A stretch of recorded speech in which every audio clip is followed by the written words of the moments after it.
Hello everyone.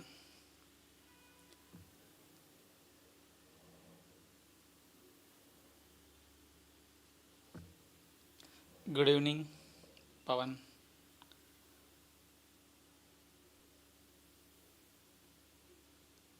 Let me know if my audio video is fine.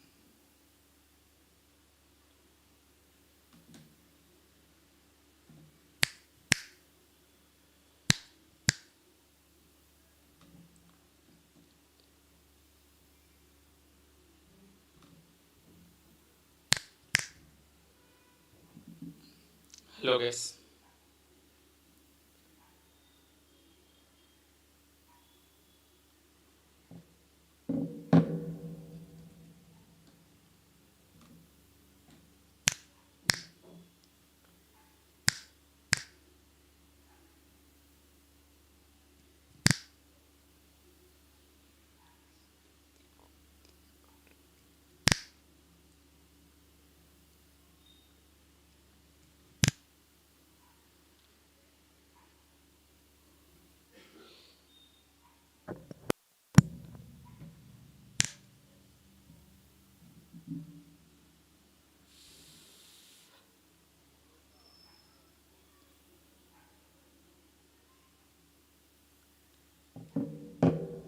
Can someone confirm if my mic is working properly because I'm not getting the voice?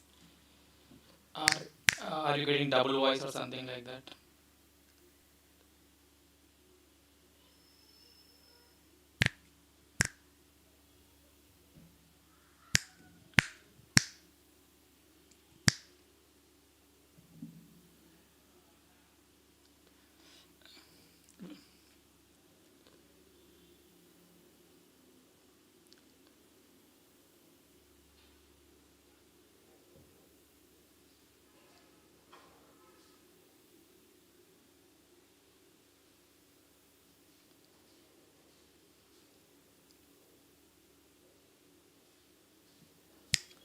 We'll start in 2-3 minutes, guys. Till the time.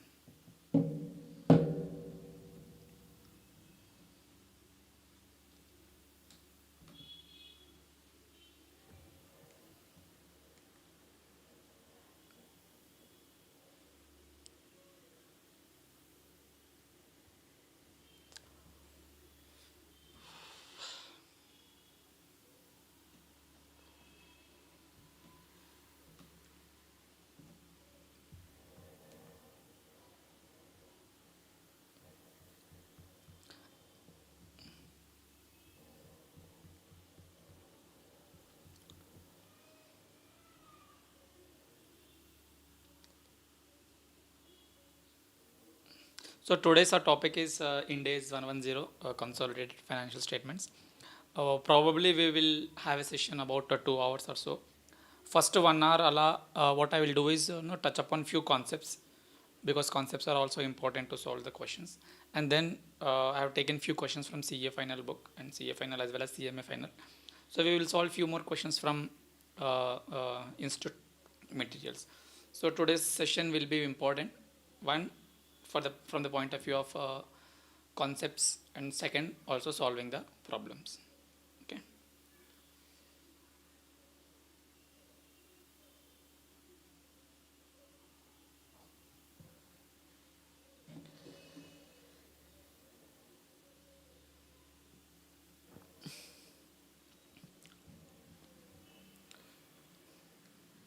And one more thing, keep interacting, guys. Keep giving the answer. Keep having a discussion so that okay. So I also feel that the session is going smoothly and you're able to answer. So because I'm having no issues with audio as well as video, I'm just taking out all these things, and we can start our session. Okay. So మీరు ఎప్పుడైనా మీరు ఇండేస్ 110 consolidation చేయాలి అన్నప్పుడు 103 110 consolidation business combination రెండింటిని కాంబినేషన్లో చదవండి. Then it will give more clarity. So రెండు questions దరిదాపులో దగ్గరలోనే ఉంటాయి. And no one should feel that okay they will leave consolidation for choice especially CA final students. It so happens that మనం అనుకుంటాం consolidation వదిలేసి మిగతాది చేసుకుందామని. Not so. సమ్ టైమ్స్ ఏమవుతుందంటే కంపల్సరీ క్వశ్చన్లో కూడా కన్సాలిడేషన్ అడుగుతారు. It's not always a case that you will get an option to leave it. అది ప్రతిసారి జరగకపోవచ్చు. And in future also it kind of troubling for it will be troubling you if you're working for a good corporate or good company where you have to do consolidation and all those concepts. And one more thing, consolidation మనం అనుకున్నంతగా టఫ్గా ఉండదు. ఇప్పుడు take an example, ఒక 16 marks question వచ్చింది అనుకుందాం. So even if you are not able to solve the entire question, at least a few questions like calculation of goodwill, bargaining purchase, non-controlling interest. So if you continue to solve these small things also, you will get 60% of the entire question. ఇప్పుడు 16 marks వచ్చిందంటే అందులో 60% marks ఊరికేనే వచ్చేస్తాయి. అంటే కొన్ని కాన్సెప్ట్స్ని share holding pattern, calculation of goodwill, elimination of inter company owings, elimination of stock reserves, P&L consolidated balance, అట్లాంటి కొన్ని చేసినా కానీ మనము 100% మార్క్స్ తెచ్చుకోకుండా 60% మార్క్స్ తెచ్చుకోవచ్చు. In case if you feel that the consolidation is too heavy to handle in the examination, which is not the case. So first మీరు questions చేసేటప్పుడు కొంచెం టైం పడుతుంది, because the nature is itself like that. ఒక 4-5 questions తర్వాత you will be able to solve the questions with precision. Okay, so ఎప్పుడైనా ఈ సమ్స్ చేసేటప్పుడు ఒక 4-5 క్వశ్చన్స్కి టైంని పట్టించుకోకండి. Try to get the answers, try to get the grip over what you are doing. But ఒక్కోసారి 4-5 క్వశ్చన్స్ అయిపోయిన తర్వాత ప్రాక్టీస్ టైంలో then you aim for completing the question in the given time. స్టార్టింగ్లోనే టైంని పెద్దగా పట్టించుకోకండి. Okay, so that's being said, you will start the problems. Just like yesterday, keep interacting, keep giving the answers. That will also kind of motivate me to extend the session for some more time. Yes, so చెప్పాను కదా, first 1 hour we will be talking about few concepts కూడా చాలా important. ఒక్కసారి concepts కొంచెం పట్టొచ్చాయనే స్టేజ్కి వెళ్ళిన తర్వాత then we will solve few questions from CA final as well as CMA final depending upon the time availability. Okay, so let's start.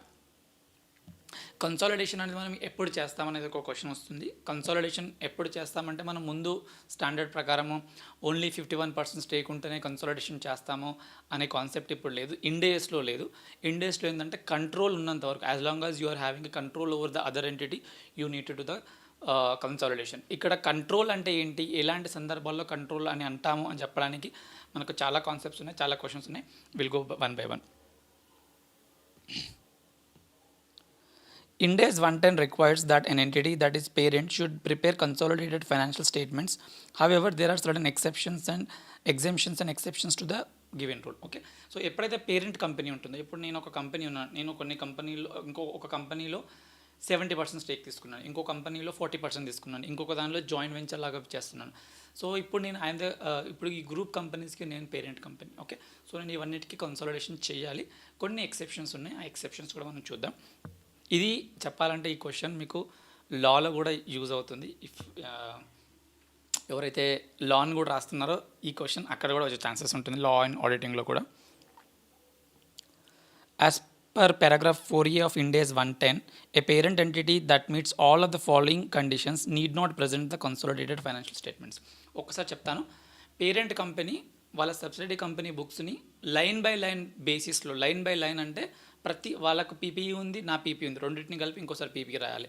వాళ్ళకి liability ఉంది, నాకు లైబిలిటీ ఉంది, రెండింటిని కలిపి ఇంకోసారి రాయాలి. అట్లా లైన్ బై లైన్ విధంగా నేను కన్సాలిడేషన్ చేయాల్సిన అవసరం వస్తుంది. లైన్ బై లైన్గా చేయాలి. బట్ కొన్ని ఎక్సెప్షన్స్ ఉంటాయి. ఆ ఎక్సెప్షన్స్ ఏంటో ఒకసారి చూద్దాం. అంటే ఇలాంటి సందర్భాల్లో like if you are meeting all these conditions, cumulatively these 4 conditions, మీరు కన్సాలిడేషన్ చేయాల్సిన అవసరం లేదు. This is very important. మీరు ఎప్పుడైనా ఇంటర్వ్యూకి వెళ్ళినా, ఎక్కడైనా జాబ్ చేసినా ఇలాంటిది వస్తుంది. అంటే ఎవరెవరు కన్సాలిడేషన్ చేయాలి, ఎవరెవరు కన్సాలిడేషన్ చేయకూడదు అనేది కూడా మనకు అవసరం వస్తుంది. An entity is a only owned or partly owned subsidiary of another entity and all the owners of the entity are informed and they do not object to the entity not preparing consolidated financial statements. అంటే ఏమంటున్నానంటే first condition, ఇది X limited, ఇది why limited. X లిమిటెడ్లో వీళ్ళకి 100% stake ఉంది for an example, for time being. Okay, or maybe ఒక 60% holding ఉంది. అంటే 60% నీకు వై లిమిటెడ్లో ఉన్నది అంటే ఇంకా 40% ఇంకా వేరే వాళ్ళు ఎవరో హోల్డ్ చేస్తున్నట్టే కదా. ఆ 40% ఎవరైతే హోల్డ్ చేస్తున్నారో మనం దాన్ని నాన్ కంట్రోలింగ్ ఇంట్రెస్ట్ అంటాం. ఓకే, సో ఈ పాయింట్ మళ్ళీ చెప్తాను. మీ సబ్సిడరీలో ఉండే మిగతా వాళ్ళు అంటే other than your own holding non controlling interest వాళ్ళందరికీ మీరు ఇన్ఫామ్ చేశారు. ఏమని ఇన్ఫామ్ చేశారు? మేము వై లిమిటెడ్ని ఎక్స్ లిమిటెడ్లో కన్సాలిడేట్ చేయట్లేదు అని చెప్పి you are informing to the other share holders non controlling interest and they are also not objecting to it. అంటే వాళ్ళు కూడా ఏం అబ్జెక్షన్ చెప్పట్లేదు. అంటే we are okay that you are not consolidating the books of accounts of Y limited అని చెప్పి అన్నప్పుడు you need not consolidate. Once again all of your అంటే మీ సబ్సిడరీలో ఉండే share holders other than you, అంటే ఇప్పుడు మీకు 100% ఉందంటే బయట వాళ్ళు ఎవరు ఉండరు. టేక్ అన్ ఎగ్జాంపుల్, మీకు 80% ఉంది ఒక కంపెనీలో షేర్, ఇంకా 20% నాన్ కంట్రోలింగ్ ఇంట్రెస్ట్లో ఉంది కదా, ఆ 20%కి మీరు ఇన్ఫార్మ్ చేశారు ఏమని, మేము ఈ ఇయర్కి వై లిమిటెడ్ని మేము కన్సాలిడేషన్ చేయదలుచుకోవట్లేదు అని చెప్పి, and they are also not objecting to it. అది ఒక్క condition. Next condition, the debt or equity instrument of the entity are not traded in a public market, whether domestic or foreign stock exchange or over the counter market, including local and regional market. అంటే మీ entity ఎక్కడ కూడా trade అవ్వట్లేదు, అంటే మీరు unlisted entity అయ్యి ఉండాలి. అది ఇండియాలోనే అని కాదు, వేరే కంట్రీలో కూడా ఎక్కడ అది లిస్ట్ అయ్యి ఉండకూడదు.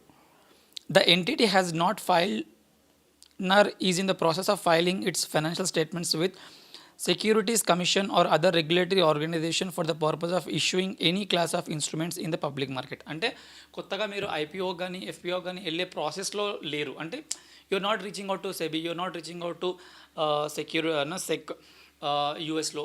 So you are not approaching any regulatory for issuing your shares either IPO or FPO. ఆ ప్రొసీజర్లో కూడా మీరు లేరు. The entity's ultimate or intermediary parent produces financial statements that are available for public use and comply with the Indian accounting standards, in which subsidiaries are consolidated or are measured at fair value through profit and loss account in accordance with the IndAS 110. ఇది కూడా ఒక ఎగ్జాంపుల్తో చెప్తాను. ఏమంటుందంటే ultimate holding company ఎవరైతే ఉన్నారో, ultimate holding company already Ind AS ప్రకారము financial స్టేట్మెంట్స్ని prepare చేస్తుంది. అది కూడా ఫేర్ వాల్యుయేషన్ బేసిస్ పైన చేస్తుంది. And they are taking all that into fair value through profit and loss account. ఈ మెథడ్ని మొత్తం వాళ్ళు ఫాలో అవుతున్నప్పుడు you need not consolidate. Once again ఒకసారి చెప్తాను, 4 కండిషన్స్ ఉన్నాయి. ఏంటి అంటే మీ సబ్సిడరీలో ఉండే నాన్ కంట్రోలింగ్ ఇంట్రెస్ట్ మొత్తానికి మీరు ఇన్ఫామ్ చేశారు మేము కన్సాలిడేట్ చేయట్లేదని, వాళ్ళు కూడా దానికి ఒప్పుకుంటున్నారు, అంటే వాళ్ళు ఏం అబ్జెక్షన్ చేయట్లేదు. మీరు లిస్టింగ్లో కానీ ఇంటెండెడ్ టు బి లిస్టెడ్ కానీ లేరు, అంటే మీరు you're not looking to go for IPO or FPO, దానిలో కూడా లేరు. ఇంకొకటి ఏంటంటే అంటే ఆల్రెడీ ట్రేడ్ అవ్వట్లేదు, లేదంటే మీరు కొత్తగా కూడా వెళ్ళాలనే ఉద్దేశంతో కూడా లేరు.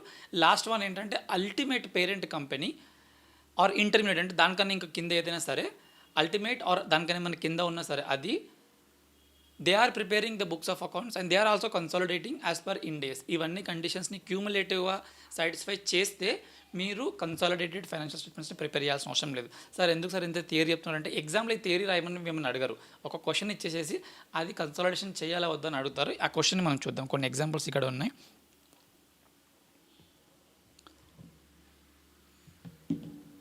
కంపెనీ ఎక్స్ ఉంది, ఆ కంపెనీ ఎక్స్ కంపెనీ ఏలో మొత్తం 100% స్టేక్ని తీసుకుంది.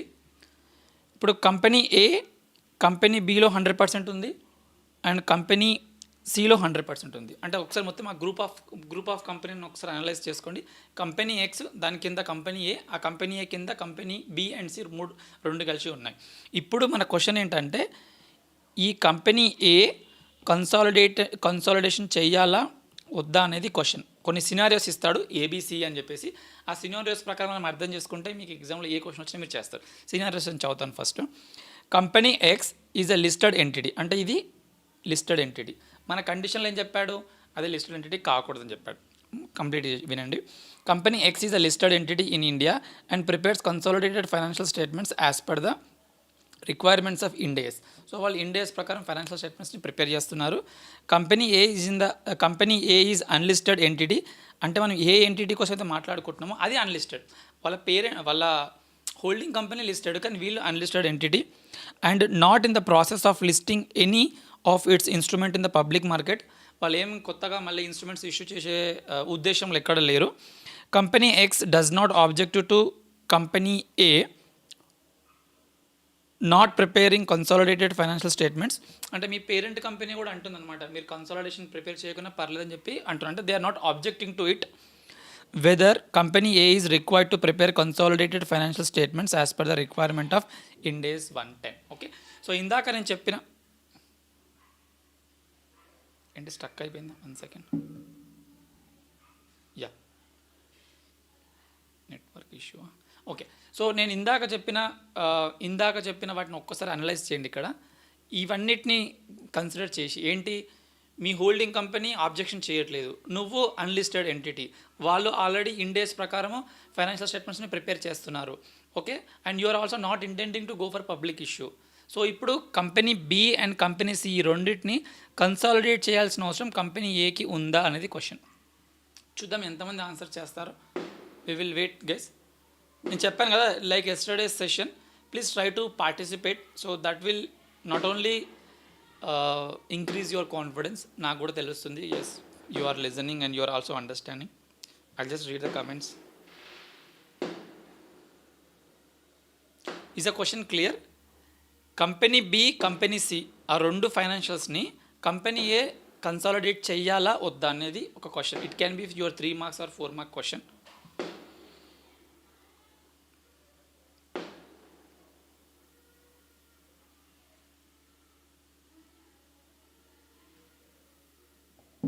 Have to prepare consultant financial because it is listed. See వాళ్ళు లిస్టెడ్ కాదు, company A is not listed, company X is listed. Company X ఎక్కడ రాశాను, company X is listed entity. Priyanka, company X is a listed entity. Again think about the logic one more time.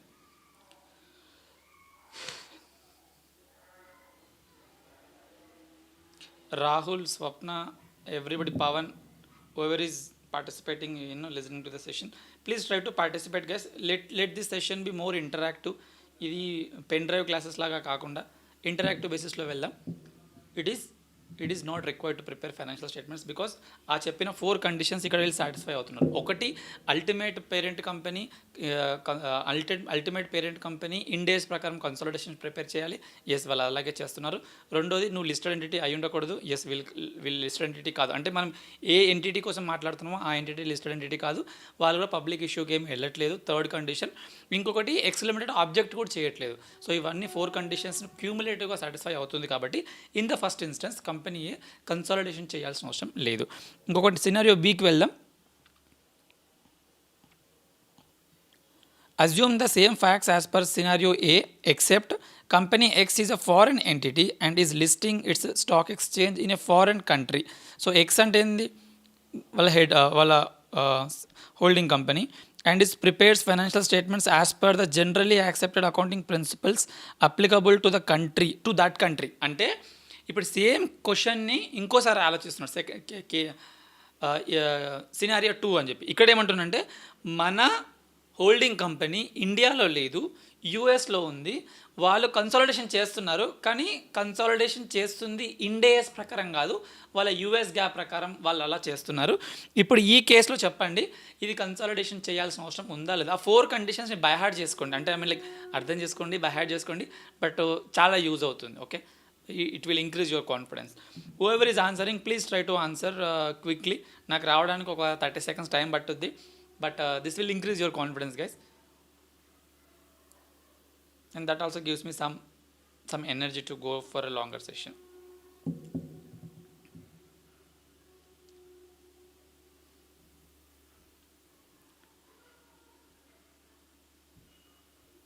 Quickly, we have 40 papers today. That is our commitment.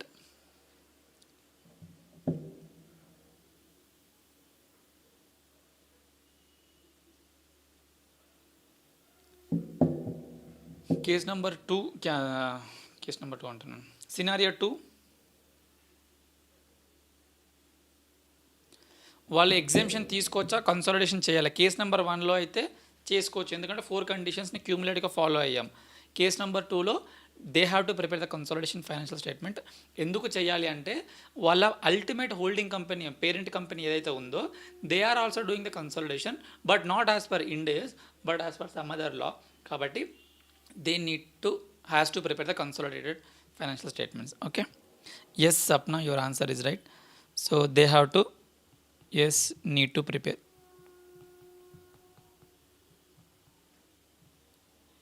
Yeah.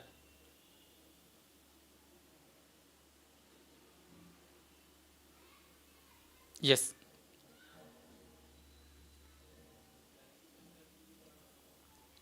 Scenario సికి వెళ్దాం. Assume the same facts as per scenario A, except 100% of the investment in company A is held by Mr. X, an individual, instead of company X. Will your answer be different in this case? ఇప్పుడేమంటున్నాడంటే ఇందాక మనం ఏమనుకున్నాము, ఈ company ఏలో ఉన్న shares మొత్తం company x whole చేస్తుంది, మన parent company X అనుకున్నాం.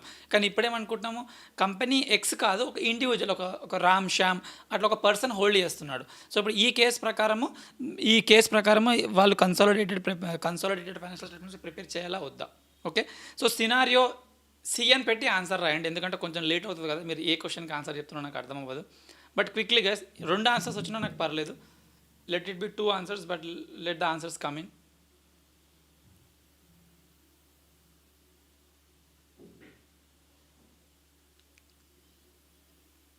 C, just put C and say yes or no. Have to prepare or need not prepare? చిన్నగా రాసిన సరిపోద్ది. సినారియో C ప్రకారం they have to prepare. Okay, ఎందుకు అంటే వాళ్ళ ultimate holding company, it's not a company, first of all it's an individual, ఒక ఇండివిజువలే hold చేస్తున్నాడు. Okay, so ఇండివిజువలే hold చేస్తున్నాడు కాబట్టి వాళ్ళ ఎగ్జామ్షన్ని తీసుకోలేరు. They have to prepare consolidated financial statements. Okay, ఇంకా కొన్ని ఎక్సెప్షన్స్ ఉన్నాయి, ఇది కూడా మీకు ఎగ్జామ్లో ఎక్కడైనా యూజ్ అవ్వచ్చు, బిట్స్లో కానీ చిన్న షార్ట్ క్వశ్చన్స్లో కానీ. ఏంటంటే కొన్ని ఎక్సెప్షన్స్లో ఏం చెప్పాడంటే, కొన్ని సందర్భాలలో కూడా మీరు కన్సాలిడేటెడ్ ఫైనాన్షియల్ స్టేట్మెంట్స్ని ప్రిపేర్ చేయాల్సిన అవసరం లేదు అంటున్నాడు. No Swapna, your answer is wrong. It is required. మనం ఎగ్జామ్షన్ ఎప్పుడు తీసుకోవచ్చు, ఆ 4 కండిషన్స్ని సాటిస్ఫై అయితే తీసుకోవచ్చు.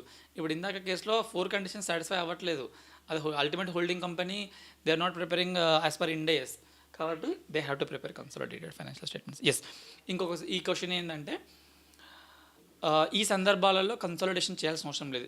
ఏంటివంటే, ఇప్పుడు మన దగ్గర చాలామంది ఎంప్లాయీస్ ఉన్నారు అనుకుందాం, వాళ్ళ రిటైర్మెంట్ కోసము, వాళ్ళ బెనిఫిట్ కోసము నేను ఎక్కడైనా ఇన్వెస్ట్మెంట్ చేస్తున్నాను అంటే దట్ ఈస్ కొన్ని ప్లాన్స్ తీసుకుంటాను. అంటే మేబీ LIC అయి ఉండొచ్చు, లేకపోతే ఇంకేదైనా అయి ఉండొచ్చు. అట్లా నేను వేరే ఎంటిటీస్ దగ్గర ఇన్వెస్ట్మెంట్ చేస్తాను, అది నా కంపెనీ కోసంగా, మన ఎంప్లాయీస్కి సంబంధించిన పోస్ట్ రిటైర్మెంట్ బెనిఫిట్స్ కోసము. సో అలాంటి సందర్భాలలో కూడా నేను ఎక్కడైతే ఇన్వెస్ట్ చేస్తానో అందులో నాకు maybe if so happens that 50% కన్నా ఎక్కువ హోల్డింగ్ ఉన్నప్పటికీ you need not prepare the consolidated financial statements. అర్థమైంది అనుకుంటున్నాను. మన ఎంప్లాయీస్కి వాళ్ళ రిటైర్మెంట్ అయినాక డబ్బులు అవసరం అని చెప్పడానికి మనం ఒక దగ్గర ఇన్వెస్ట్మెంట్ చేసాము, ఆ ఇన్వెస్ట్మెంట్ ఎంత పర్సెంటేజ్ ఉన్నప్పటికీ కూడా you need not prepare consolidated financial statements. ఎందుకంటే the intention is not to generate any revenue. ఏదో కంట్రోల్లో చేయడానికి మనకి ఏం ఉద్దేశం కూడా లేదు. There is no such thing like we will get more money. ఆ కంట్రోల్ ద్వారా మనకేం రిటర్న్స్ ఏం రావట్లేదు, కాబట్టి we need not prepare here also. An investment entity that is required to measure all of its subsidiaries at fair value through profit and loss account need not present consolidated financial statements.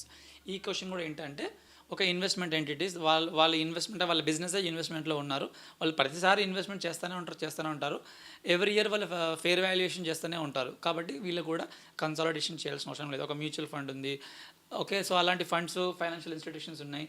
So what they do is they invest lot in different companies. So వాళ్ళు consolidation చేయాల్సిన అవసరం లేదు. Okay, so ఎవరెవరు చేయాల్సిన అవసరం లేదంటే ఆ 4 కండిషన్స్ని క్యూములేట్గా సాటిస్ఫై చేస్తే అప్పుడు కన్సాలిడేషన్ చేయాల్సిన అవసరం లేదు. మీ పోస్ట్ రిటైర్మెంట్ బెనిఫిట్స్ ఎంప్లాయీస్కి ఏమైనా ఇస్తే దానిపైన కూడా మీరు చేయాల్సిన అవసరం లేదు. ఇంకొకటి ఇన్వెస్ట్మెంట్ కంపెనీ వాళ్ళ ఫేర్ వాల్యుయేషన్ ఎలాగో చేస్తారు కాబట్టి వాళ్ళు కూడా చేయాల్సిన అవసరం లేదు. మేబీ ఒక థియరిటికల్గా ఒక 4 మార్క్స్ అడిగినా ఈ క్వశ్చన్ రావచ్చు. ఇంకొకటి మన ముందు గ్యాప్, అంటే మన ముందు స్టాండర్డ్ ప్రకారము ఒకటి ఏముండేదంటే, ఎప్పుడైనా if you are having a control in another company and which is only intended for a temporary basis, అప్పుడు కన్సాలిడేషన్ చేయాల్సిన అవసరం లేదని ముందు స్టాండర్డ్లో ఉండేది. ఇప్పుడు దాన్ని డిలీట్ చేస్తారు. అంటే ఇప్పుడు ఇంటెన్షన్ చూడాల్సిన అవసరం లేదు. ఐ రిపీట్, మన ముందు స్టాండర్డ్ ప్రకారం ఏముండంటే నేను ఒక కంపెనీలో 80% కొన్నాను, 80% కొన్నాక నా ఇంటెన్షన్ లాంగ్ టర్మ్లో కాదు, మేబీ షార్ట్ టర్మ్లో నాకు మంచి రేటు పలుకుతుంది, నేను అమ్మేసుకుంటాను ఇంటెన్షన్తో ఉన్నాను. సో అప్పుడు కన్సాలిడేషన్ చేయాల్సిన అవసరం లేదనేది ముందు స్టాండర్డ్ ఉండేది. ఇప్పుడు ఏమంటున్నానంటే అలాంటి ఇంటెన్షన్ చూడాల్సిన అవసరం లేదు, అందుకే నేను స్ట్రైక్ అవుట్ చేశాను, అది లేదు అని చెప్పడానికి. ఓకే, సో ఇంకేదైనా రిస్ట్రిక్షన్స్లో రన్ అవుతుంది, ఒక కంపెనీ ఉంది దానిపైన చాలా రెగ్యులేటరీ రిస్ట్రిక్షన్స్ ఉన్నాయి, ఎక్కడేమైనా కేసెస్ అవుతున్నాయి, లేదంటే వాళ్ళు they are into different country with which we are having a war. So అలాంటి కంట్రీలో ఉన్నప్పుడు నువ్వు కన్సాలిడేషన్ చేయాల్సిన అవసరం లేదనేది ముందు స్టాండర్డ్ ఉండేది, ఇప్పుడు అది కూడా తీసేశారు. You have to consolidate. Okay, so ఇక్కడ మనం మాటికి కంట్రోల్ అని అంటున్నాం. కంట్రోల్ అంటే ఏమేమి వస్తాయో ఒకసారి చూడండి. కంట్రోల్ అంటే మనం ముందు అనుకున్నట్టు ఓన్లీ 51%నే మనం చూడకూడదు. We have to see power over the investee. అంటే మనం ఏ కంపెనీలో ఇన్వెస్ట్ చేస్తున్నామో దానిపైన మనకు పట్టు ఉండాలి, పవర్ ఉండాలి. ఆ పవర్ దేనికోసం అంటే exposure or rights to variable returns from the investee. అంటే నాకు ఎంతవరకు పవర్ ఉండాలి ఆ కంపెనీలో అంటే నాకు వచ్చే రిటర్న్స్ను నేను డిసైడ్ చేసేలాగా, అంటే నేను ఎక్కువ డివిడెండ్ డిక్లేర్ చేసుకోవడమేలాగా, లేకపోతే ఒక మంచి డిసిషన్ తీసుకునేలాగా. నేను డిసిషన్ తీసుకోకుండా కంపెనీ లాస్లోకి వెళ్ళిపోవచ్చు. అంటే నాకుండే పవర్ ఓన్లీ ఒక పర్సంటేజ్ ఆఫ్ షేరే కాకుండా ఇంకా వేరే విధంగా కూడా అయి ఉండొచ్చు. అంటే ఇన్వెస్టర్ అగ్రిమెంట్ అని చెప్పేసి, మేనేజ్మెంట్ అగ్రిమెంట్ అని చెప్పేసి, ఇంకేదైనా కాంట్రాక్ట్ వల్ల ఉండొచ్చు. అంటే 30% స్టేక్ ఉన్నాగా నా కంపెనీని కంట్రోల్ చేసే పవర్ రావచ్చు. సో వాళ్ళు అందుకే కంట్రోల్ అనే వర్డ్ యూజ్ చేస్తున్నారు, they are not using the percentage of holding. So మీకు ఏంటంటే ఇన్వెస్టీలో you need to have the control.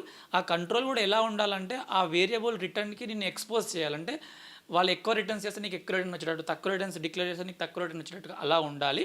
And ఇంకోటి ఏంటంటే వాళ్ళని నువ్వు డిక్టేట్ చేసే రూపంలో ఉండాలి. అంటే ability to use a power over the investee to affect the investors return. అంటే మనకు వచ్చే రిటర్న్స్ని డిక్టేట్ చేసేంత పొజిషన్ నీకు ఉంటేనే then you will say that you are having a control over the assessee. So ఇవి ఎందుకు అని అనుకోకండి, ఈ కాన్సెప్ట్స్ చాలా అవసరం. ఒక ఎంటిటీని మనము ఎప్పుడు కంట్రోల్ ఉందో తెలుసుకోకుండా, ఎప్పుడు కన్సాలిడేషన్ చేయాలో తెలుసుకోకుండా ఓన్లీ 2 సంస్థలు చేసుకొని వెళ్ళకూడదు. ఎగ్జామ్ కూడా ప్రాబ్లమే, అది రియల్ లైఫ్లో కూడా అది ప్రాబ్లమ్ అవుతుంది. ఓకే, సో పవర్ అంటే ఏంటి అనేది చాలా థియరిటికల్గా ఇచ్చారు, మనం థియరీని ఎక్కువగా ఫోకస్ చేయము, మనం క్వశ్చన్స్కే వెళ్ళిపోదాం. There is some delay in the writing. Guys, is it clear so far? Because I am not getting any response whatsoever. Can someone respond that, okay, is it like you are able to understand? Is there any issues? Is it all fine that we can continue, we can go ahead? ఎందుకంటే నేను one way traffic లాగా నేను చెప్తానే ఉన్నాను, but I'm not getting much response in the comment session. Even if few people are watching, it's fine, that's what I said. Are you able to get what I'm saying here?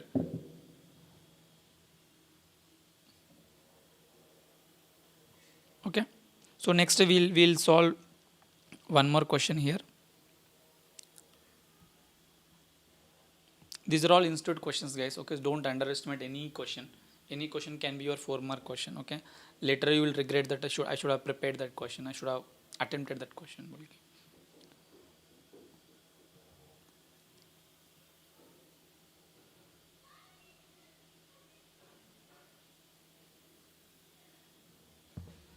Okay, thanks Priyanka for confirmation. A Limited and B Limited have formed a new entity, AB Limited, for constructing and selling a scheme of residential units consisting of 100 units. So A Limited, B Limited రెండు కలిసి ఒక కొత్త ఎంటిటీని form చేస్తాయి, AB limited. Business combination question లాగా ఉంది, but మొత్తం వినండి. అది ఏం చేస్తుందంటే ఆ కొత్త ఎంటిటీ రెసిడెన్షియల్ యూనిట్స్ని ఒక 100ని కన్స్ట్రక్ట్ చేసి అమ్మేయాలనుకుంటుంది. Construction of the residential units will be done by A limited. A limited దగ్గర బాగా టెక్నాలజీ, పవరు, ఇంకేదైనా రిసోర్సెస్ ఉన్నాయని చెప్పి ఏ లిమిటెడ్ కన్స్ట్రక్షన్ కంప్లీట్ చేస్తుంది. And will take all necessary decision relating to construction activity. So ఇప్పుడు A limit వాళ్ళకి ఏముంది, ఏం పవర్ ఉంది అంటే హౌజెస్ని కన్స్ట్రక్ట్ చేసి ఎలా చేయాలి, ఎప్పటిలోపు చేయాలి, ఎంత వర్క్ చేయాలి, ఎంత బెటర్గా చేయాలి అనే పవరు ఏ లిమిటెడ్కి ఉంది. B limited will do the marketing and selling related activities for the units. So B లిమిటెడ్కి మార్కెట్లో కొంచెం popularity ఉంటుండొచ్చు.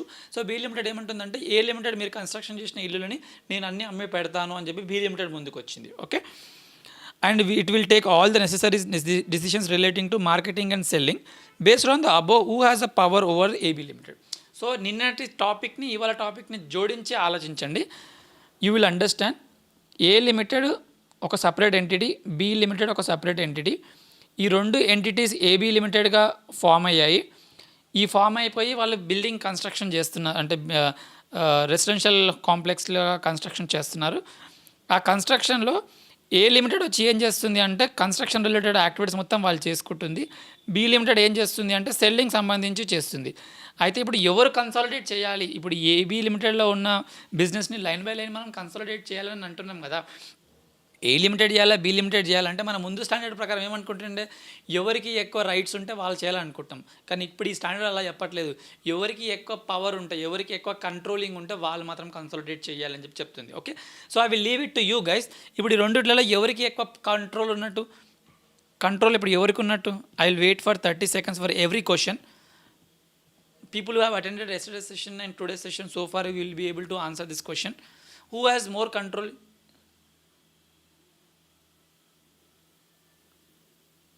Yeah, after this question I'll explain, Sapna. After this question, who has more control here?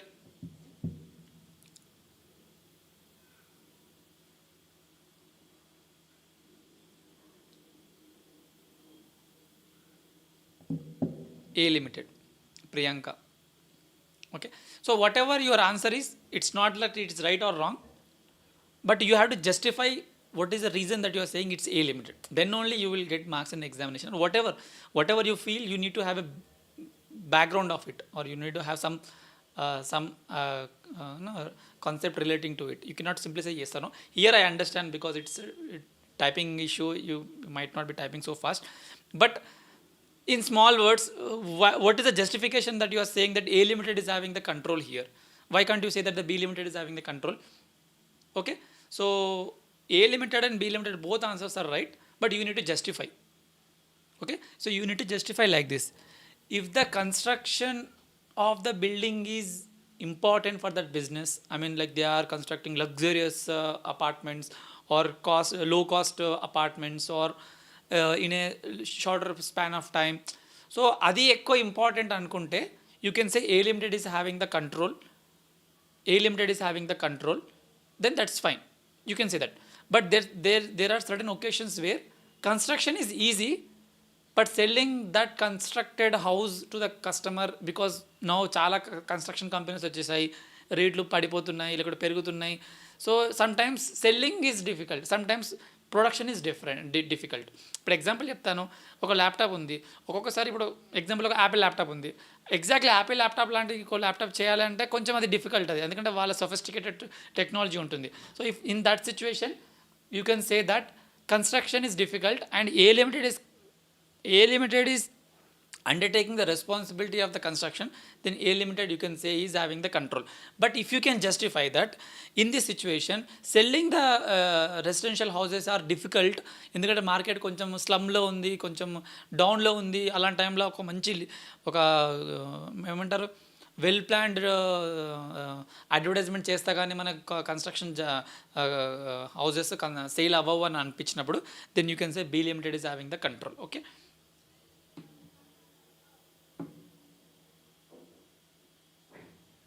see Priyanka, both are having the decision making power. See, I am A limited, you are B limited. I have a manpower, resources, machinery, and you are known to the public. నీకు మార్కెట్లో చాలా మంచి పేరు ఉంది. మనం ఇద్దరం కలిసి we have constructed the building కన్స్ట్రక్షన్లో నేను డెసిషన్స్ తీసుకుంటాను. అవి ఏ రేట్కి అమ్మాలి, ఎప్పుడు అమ్మాలి, ఏ ఛానల్ ద్వారా అమ్మాలనేది you will take the decision. So ఇప్పుడు ఇద్దరిలో మనకి ఎవరికి కంట్రోల్ ఉంది అంటే we cannot simply say it based upon the question, but we have to go one step ahead in deciding in that particular situation which is more difficult, which is having more prominence. So if the construction itself is a difficult thing, then I am having the control. Or maybe if the selling the units are difficult to the customer because of the market condition, then you are having the control. Okay, so Maruti, your point is right. Unless we have a product we cannot sell, we cannot market it. I completely agree. But there are occasions that selling is production is easy, but selling is difficult because the market is on a downside, or maybe there is a huge competition or price war is going on. Okay, so we cannot decide it all depends upon the case to case. Okay, just a second guys.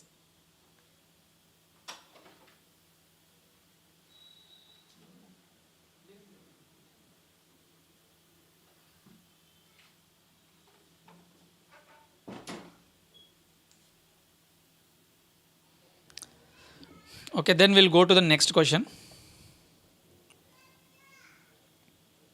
And this question is important, guys, for CA as well as CMA.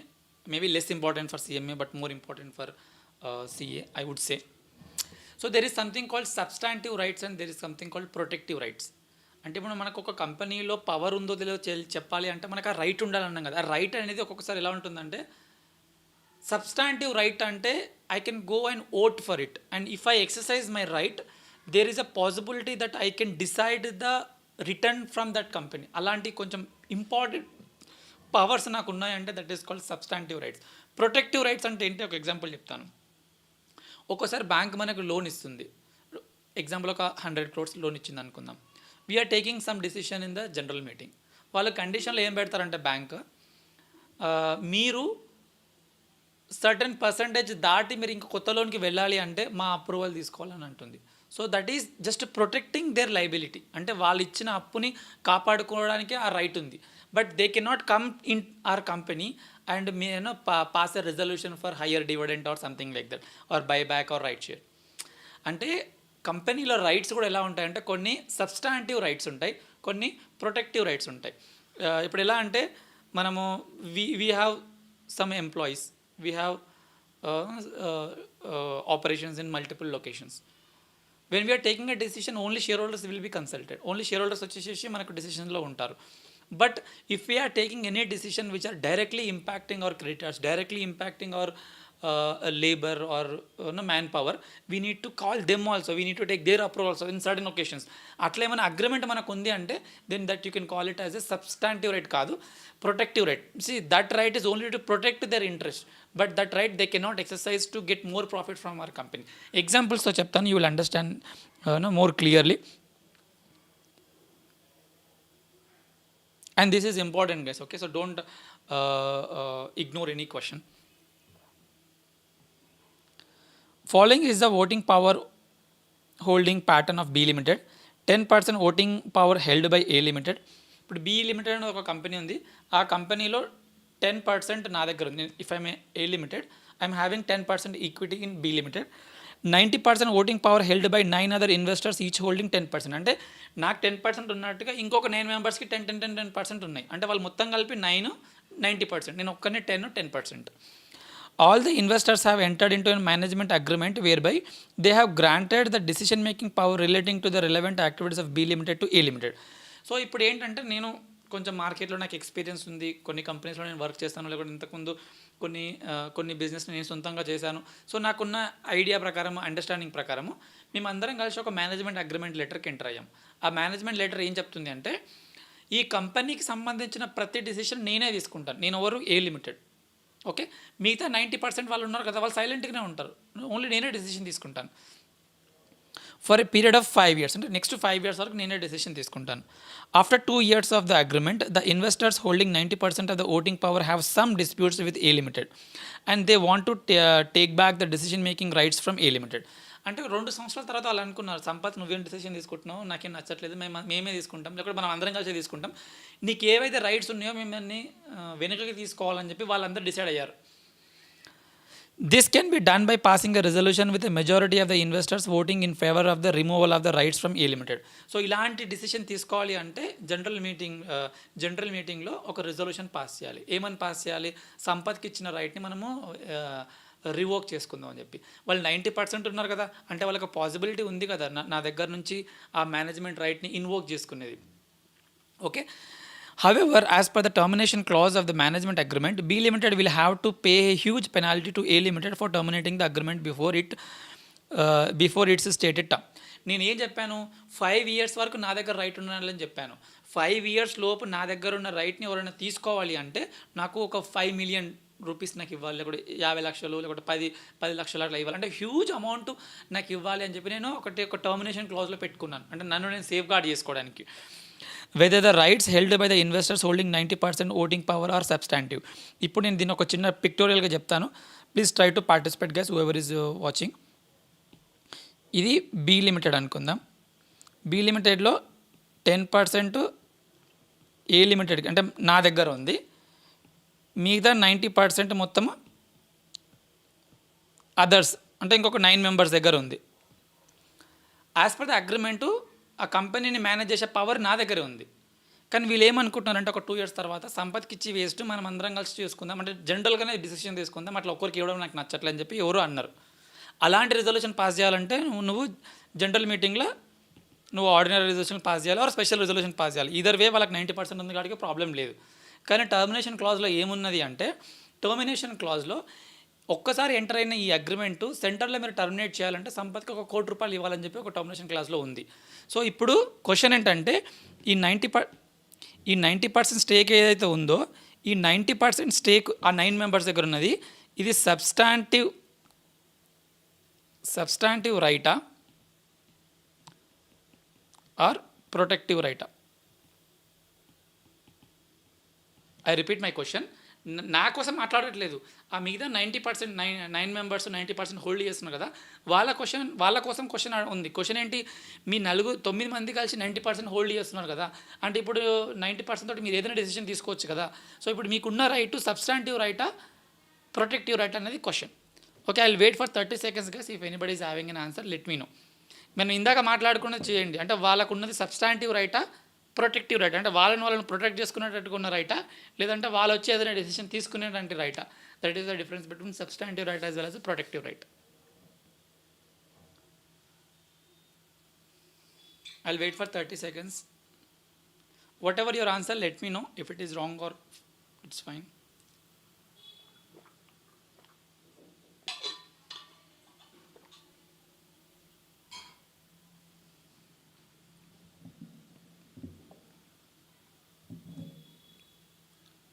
Maruti, you can give the answer.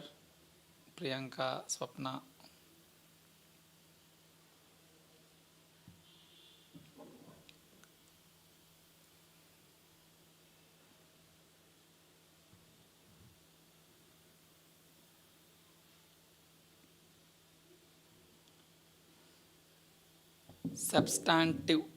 Substantive right అంటే వాళ్ళ డిసిషన్ని exercise చేసుకుంటారా. Suppose చేసుకుంటే వాళ్ళు నాకు huge amount ఇవ్వాలి. క్వశ్చన్లోనే చెప్తున్నాడు huge amount ఇవ్వాలండి. Suppose if they feel that huge penalty is also okay for us to exercise అనుకుంటే you can say it's a substantive. Or లేదంటే అంత పెద్ద పెనాల్టీ ఇవ్వడం ఎందుకు, ఇలాగే బతికేద్దాంలే ఇంకొక 3 ఏళ్ళు అని చెప్పి వాళ్ళు అలా డెసిషన్ తీసుకుంటే you can say it is a protective right. Whatever your answer please justify in examination. మీరు ఏదో నాకు క్లారిటీ లేదని చెప్పి ఏదో ఇట్లా రాసేసి you are always right, but give a justification to it. ఏంటి, ఇప్పుడు బిజినెస్ సైజే ఒక 2 crores బిజినెస్ అనుకుందాం, నేను పెనాల్టీయే ఒక 50 లక్షలు పెట్టాను అంటే 2 crores బిజినెస్లో 50 లక్షలు is such a huge prize. కాబట్టి వాళ్ళు ఎక్సర్సైజ్ చేయకపోవచ్చు, they will not terminate my contract, కాబట్టి they have a protective right. అలా కాకుండా 200 crores కంపెనీకి ఒక 10 లక్షల పెనాల్టీ పెట్టాను అంటే 200 crores 10 లక్షలు ఈజ్ ఓకే. 3 ఏళ్ళ బిజినెస్ కోసము ఇంక 10 లక్షలు పోతే ఫోన్లే ఇచ్చేద్దాం, టర్మినేట్ చేసేద్దాం చెప్పి అనుకోవచ్చు. In that case it will become a substantive right. But what ever your answer please justify in examination. Okay, here I understand it's difficult to right in the text, I'm okay. But in examination what ever you say is your answer, it is the right answer, but provided that you provide a valid justification. Okay, so yes guys, we'll go to the next question. I hope you are understanding the crux of the IndAS 1110. Okay, so IndAS 1110 అంటే only just నంబర్సే కాదు, ఇంకా చాలా ఉంది. Sir A company did not perform well? So yes, you are right Maruti, you are right, but thing is you just give a justification that the remaining shareholders of the opinion that since the company is not performing well under the leadership or the management of that A Limited, they have decided to pay the penalty and close the contract. If that is the case, then we can say it is a substantive rights. Allow me justification is say it will be a nice answer. Next question. Assume the same facts as per the scenario A, except there is no penalty required to be paid by B Limited for terminating the guarantee before its stated term.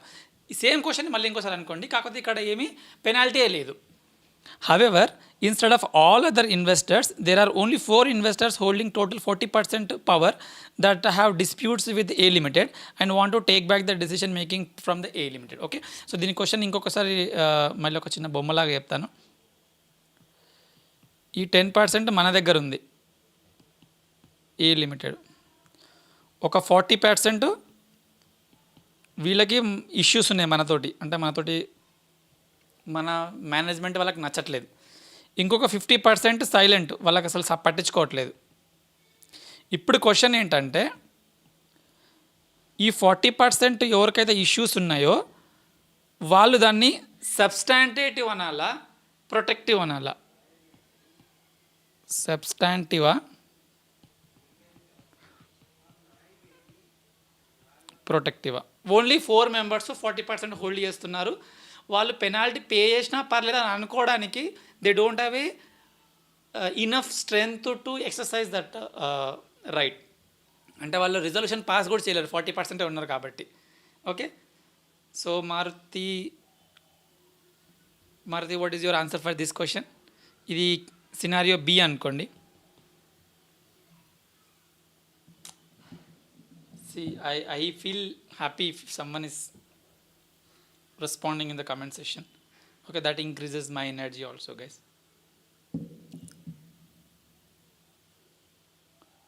So in the scenario B, would you say that the shares held by those 4 people holding 40% of the stake is a substantive right or a protective right?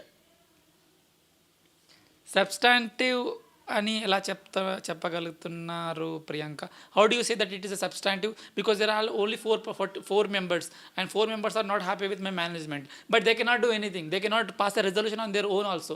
ఇంతకుముందు కేసులో పోతే పోనీలే అనుకుంటే they కూడా pass a resolution, but ఇక్కడ వాళ్ళు అనుకున్న even if they want to exercise such option also they cannot do it because they are only 40% holding. I am 10%. The remaining 50% are not having any issue with me. So it's a protective. Yes, it's a protective.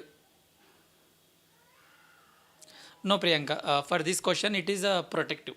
మనం ఎలా ఆలోచించాలంటే the right one is having in another company, is it sufficient for them to exercise in such a way that they can decide the fate of the company, decide the profitability of the company. ఇప్పుడు ఒక కంపెనీలో నాకు ఒక చిన్న right ఉంది, అంత మాత్రం నా కంపెనీ రిలేషన్ మొత్తం ఎక్కడక్కడేం చేయలేను నేను. ఏదో చిన్న రైట్ వరకే ఉన్నప్పుడు ఇట్ ఇస్ ఏ ప్రొటెక్టివ్. నేను ప్రొటెక్ట్ చేసుకోవడానికి మాత్రమే పనికి వస్తుంది తప్ప నేను సబ్స్టాన్షియల్గా బిజినెస్ ఇక్కడ హైదరాబాద్లో ఎందుకు పెట్టిన ఆఫీసు దీన్ని తీసుకెళ్ళి బెంగళూరులో పెట్టు అంత పెద్ద డెసిషన్స్ నేను తీసుకోలేను. I cannot take that decision making power నాకు లేదు, నా కంట్రోల్ లేదు. Okay, you are not understood, Maruti. I'll explain one more time. There is an entity B Limited. Out of the total holding, A Limited is holding 10%, and they have agreed for management letter. A management letter ఏంటంటే they will take the control of the business for next 5 years. They are having the decision making power. Decision making power ఎవరి దగ్గర ఉంది అంటే A Limited దగ్గర ఉంది. 2 years ఇప్పుడు నేనే a limited అనుకుందాం. 2 years నేనే కంపెనీని మేనేజ్ చేస్తూ ఉన్నాను. ఏంటి, ఏ ప్రోడక్ట్ లాంచ్ చేయాలి, ఏ రేట్కి లాంచ్ చేయాలి, ఎక్కడ లాంచ్ చేయాలి, ఇక మొత్తం డిసిషన్ నేనే తీసుకుంటాను. ఎంత డివిడెండ్ తీసుకురావాలి, ఎంత ఫైనాన్సెస్ తీసుకురావాలి, బయట నుంచి లోన్ ఎంత తీసుకురావాలి, డిబెంచర్స్ ఎంత ఇష్యూ చేయాలన్నీ నేనే డిసిషన్ తీసుకుంటున్నాను. అయితే నాలాగా 10% ఇంకా 4 members ఉన్నారు. ఒక 4 members XYZ P అట్లా అనుకుందాం, PQRS అనుకుందాం. ఆ 4 membersకి నేనంటే నచ్చదు. వాళ్ళు ఏమనుకుంటున్నారంటే సంపత్ నువ్వంటే నాకు ఇష్టం లేదు, నువ్వు వెళ్ళిపో అంటున్నారు. నువ్వు ఒకటి చెప్పడానికి వెళ్ళిపోవడానికి, నీకున్నదే 40% స్టేకు. ఆ 40% తోటి నువ్వు వచ్చి కొత్తగా డెసిషన్ తీసుకోలేవు. You can not cancel the contract that I entered by me and the company. ఆ కంపెనీతో ఎంటర్ అయిన కాంట్రాక్ట్ని క్యాన్సిల్ చేసే పవరు ఆ 4 membersకి లేదు. Even if the 4 members are coming together to cancel my contract, they cannot do so because their right is not substantive. అంటే ఆ 4 membersకి కలిపి ఒక 60%, 50%, 55% అలా ఉండుంటే maybe they can pass a resolution removing me from the office, from the management seat. కానీ ఆ 4 members ఎంత చేసినా ఏడవడమే తప్ప, లేకుంటే కంప్లైంట్ చేయడమే తప్ప, పొలిటిక్స్ చేయడమే తప్ప, they can not exercise any power to either remove me or manage things on their own. కాబట్టి their power in the company is only protective but not substantive. Hope Maruti this is clear for you. Yeah, so we'll go to the next question as well.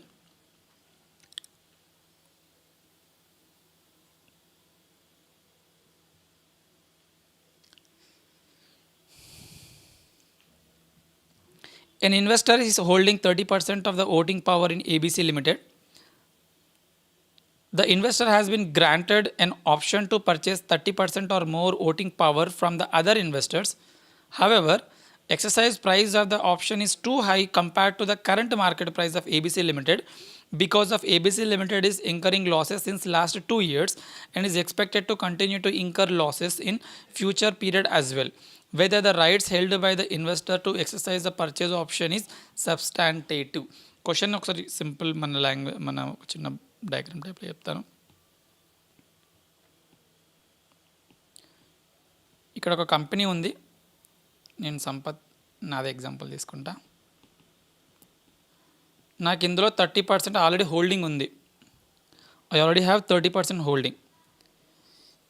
ఇంకా additional 30%కి నా దగ్గర only right ఉంది. Okay, మొత్తం కలిపి నేను 60% చేసుకోవచ్చు కావాలి అంటే. కానీ ఈ ఆప్షన్ని ఎక్సర్సైజ్ చేయాలి అంటే నేను వాళ్ళకి కొంచెం డబ్బులు ఇవ్వాలి, అంటే ఒక పర్ షేర్ 100 రూపీస్ అట్లా ఇవ్వాలనుకుందాం. కానీ మార్కెట్లో షేర్ ప్రైస్ చాలా తక్కువ ఉంది. కంపెనీ లాస్ట్ 2 years నుంచి చాలా లాసెస్ మేకింగ్లో ఉంది. They are into loss making and it so appears that they can not come back to the profits. అలాగే లాసెస్ కంటిన్యూ అయ్యేటట్టుగా ఉంది. సో ఇప్పుడు నేను ఎక్సర్సైజ్ చేసే అవకాశం చాలా తక్కువ ఉంది. ఎందుకు అంటే నేను ఎక్సర్సైజ్ చేసినా కానీ నాకు కంపెనీ చాలా లాస్ మేకింగ్లో ఉంది, షేర్ ప్రైస్ చాలా తక్కువ ఉంది, నేను ఎక్కువ రేటుకి ఎక్సర్సైజ్ చేయాల్సిన అవసరం వస్తుంది.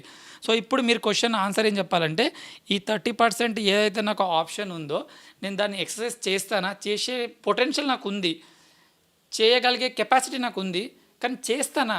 మీరు కొంచెం ప్రాక్టికల్ కూడా ఆలోచించాలి. అంత లాస్ మేకింగ్ కంపెనీలో 30% కొనుక్కుంటానా అంటే ఆబ్వియస్లీ నేను కొనుక్కోను. కాబట్టి దిస్ 30%ని 30%తో ఇంక్లూడ్ చేసి I cannot say it's a substantive right, I would only say it's a protective. అంటే రేపటి రోజు కంపెనీ మరీ ఏమైనా అవుతుంది అనుకుంటే ప్రొటెక్ట్ చేసుకోవడానికి యూజ్ చేసుకుంటాను. లేకుంటే రేపటి రోజు tomorrow if the company is coming into the profit making zone, then I would exercise this option.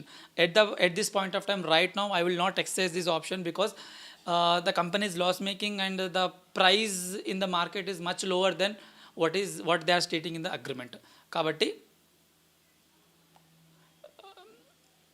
kabatti then this will become a protective rate. Okay, next question. So whenever you are answering anything guys, or whenever you are asking any question, like if it is understood or not also, please write a scenario B and your response, because of the delay in your comments maybe I might be thinking something else.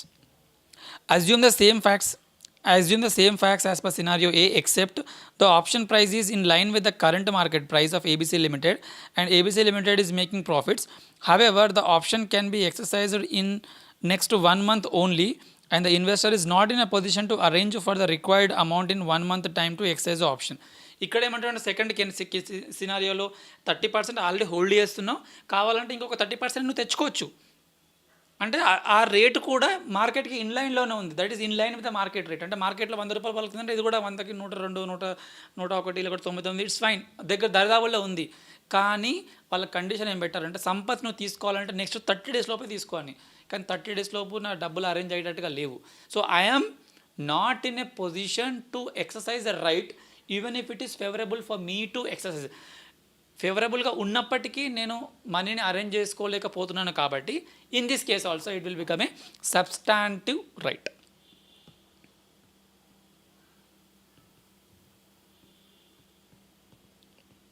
చిచి I'm sorry guys, protective right.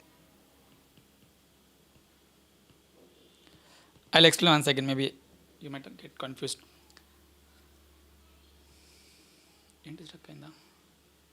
Yeah, so what I'm saying is I'm already having 30% stake in that company. I can exercise another 30%. I can exercise an option to increase my stake to 60%. So I can purchase another 30% and the exercise price is also in line with the market rate. But that option has to be exercised in next 30 days, for which I am not ready. I don't have money. I don't think I can get it from somewhere else also. So ivanni reasons valla I would say that I might not exercise this option. So that is only a protective but not substantive. Okay. Scenario C. This question I will leave it to you guys. Please participate. Then I also feel that you are also in the subject zone. Assume the same facts as per scenario A, except ABC Limited is making profits. However, the current market price of ABC Limited is not known since the ABC Limited is a relatively new company. Business of the company is unique and there are no other companies in the market doing the similar business. Hence, the investor is not sure whether to exercise of purchase price. ఇప్పుడు ఈ third కేసులో ఏమంటున్నాడంటే ఆ company రేటే నాకు బయట కనిపించట్లేదు. ఎందుకు కనిపించట్లేదు అంటే ఏదో కొత్త రకమైన బిజినెస్తో వస్తుంది. There is no competition also, at least just to compare with others. So there is no competitor and the prices are also not known in the market. So ఇవన్నీ డౌట్గా ఉన్నప్పుడు నేను ఎందుకు ఎక్సర్సైజ్ చేస్తాను, కొంచెం ఆగుతాను కదా. వాడు ఒక షేర్కి 100 రూపాయలు అంటే వెంటనే పెట్టాను కదా. అట్లీస్ట్ వన్ షేర్ బయట ఎక్కడ కనిపించట్లేదు, రేట్ బయట తెలియట్లేదు. I'm not able to find the rate in the open market. There is no competitor also just to compare it. There is no other information from which I can get the price of that share. So ఇవన్నీ reasons వల్ల I would say కొన్ని రోజులు ఆగుదామని అనుకుంటాను. కాబట్టి here also it is protective but not substantive.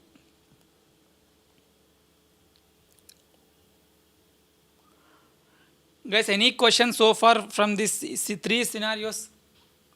You can expect 4 marks, guys. It's a scenario based questions. They might change the question, but they might ask a question on this. Any question from anyone? Priyanka, Swapna?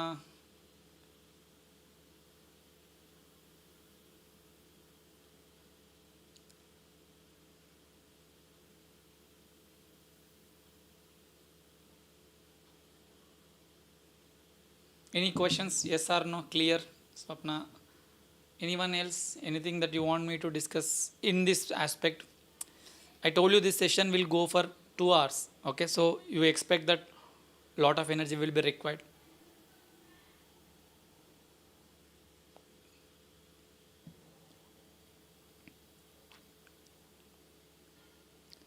We'll go to the next question.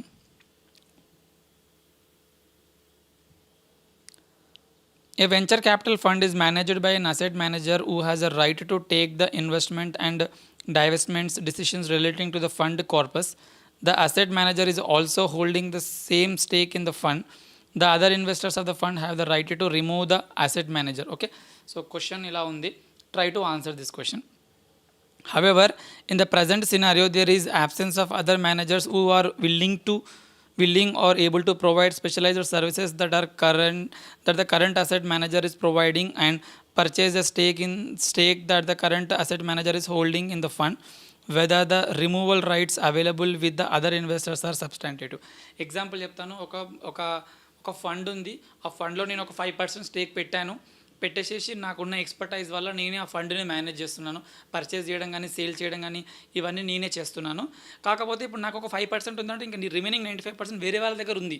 వాళ్ళకి ఏం right ఉంది అంటే they have a right to remove me. నన్ను remove చేసే right వాళ్ళకు ఉంది.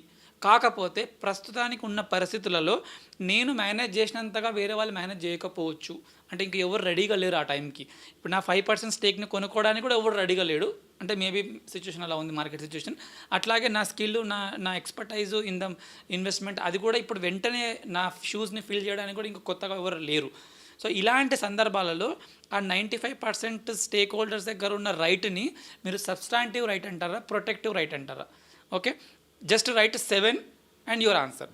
7 and your answer. Then it correlates to the answer that you're giving for this question.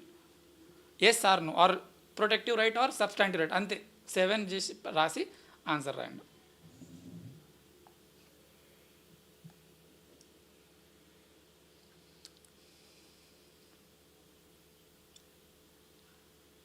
Protective. Okay, I got one answer. Protective.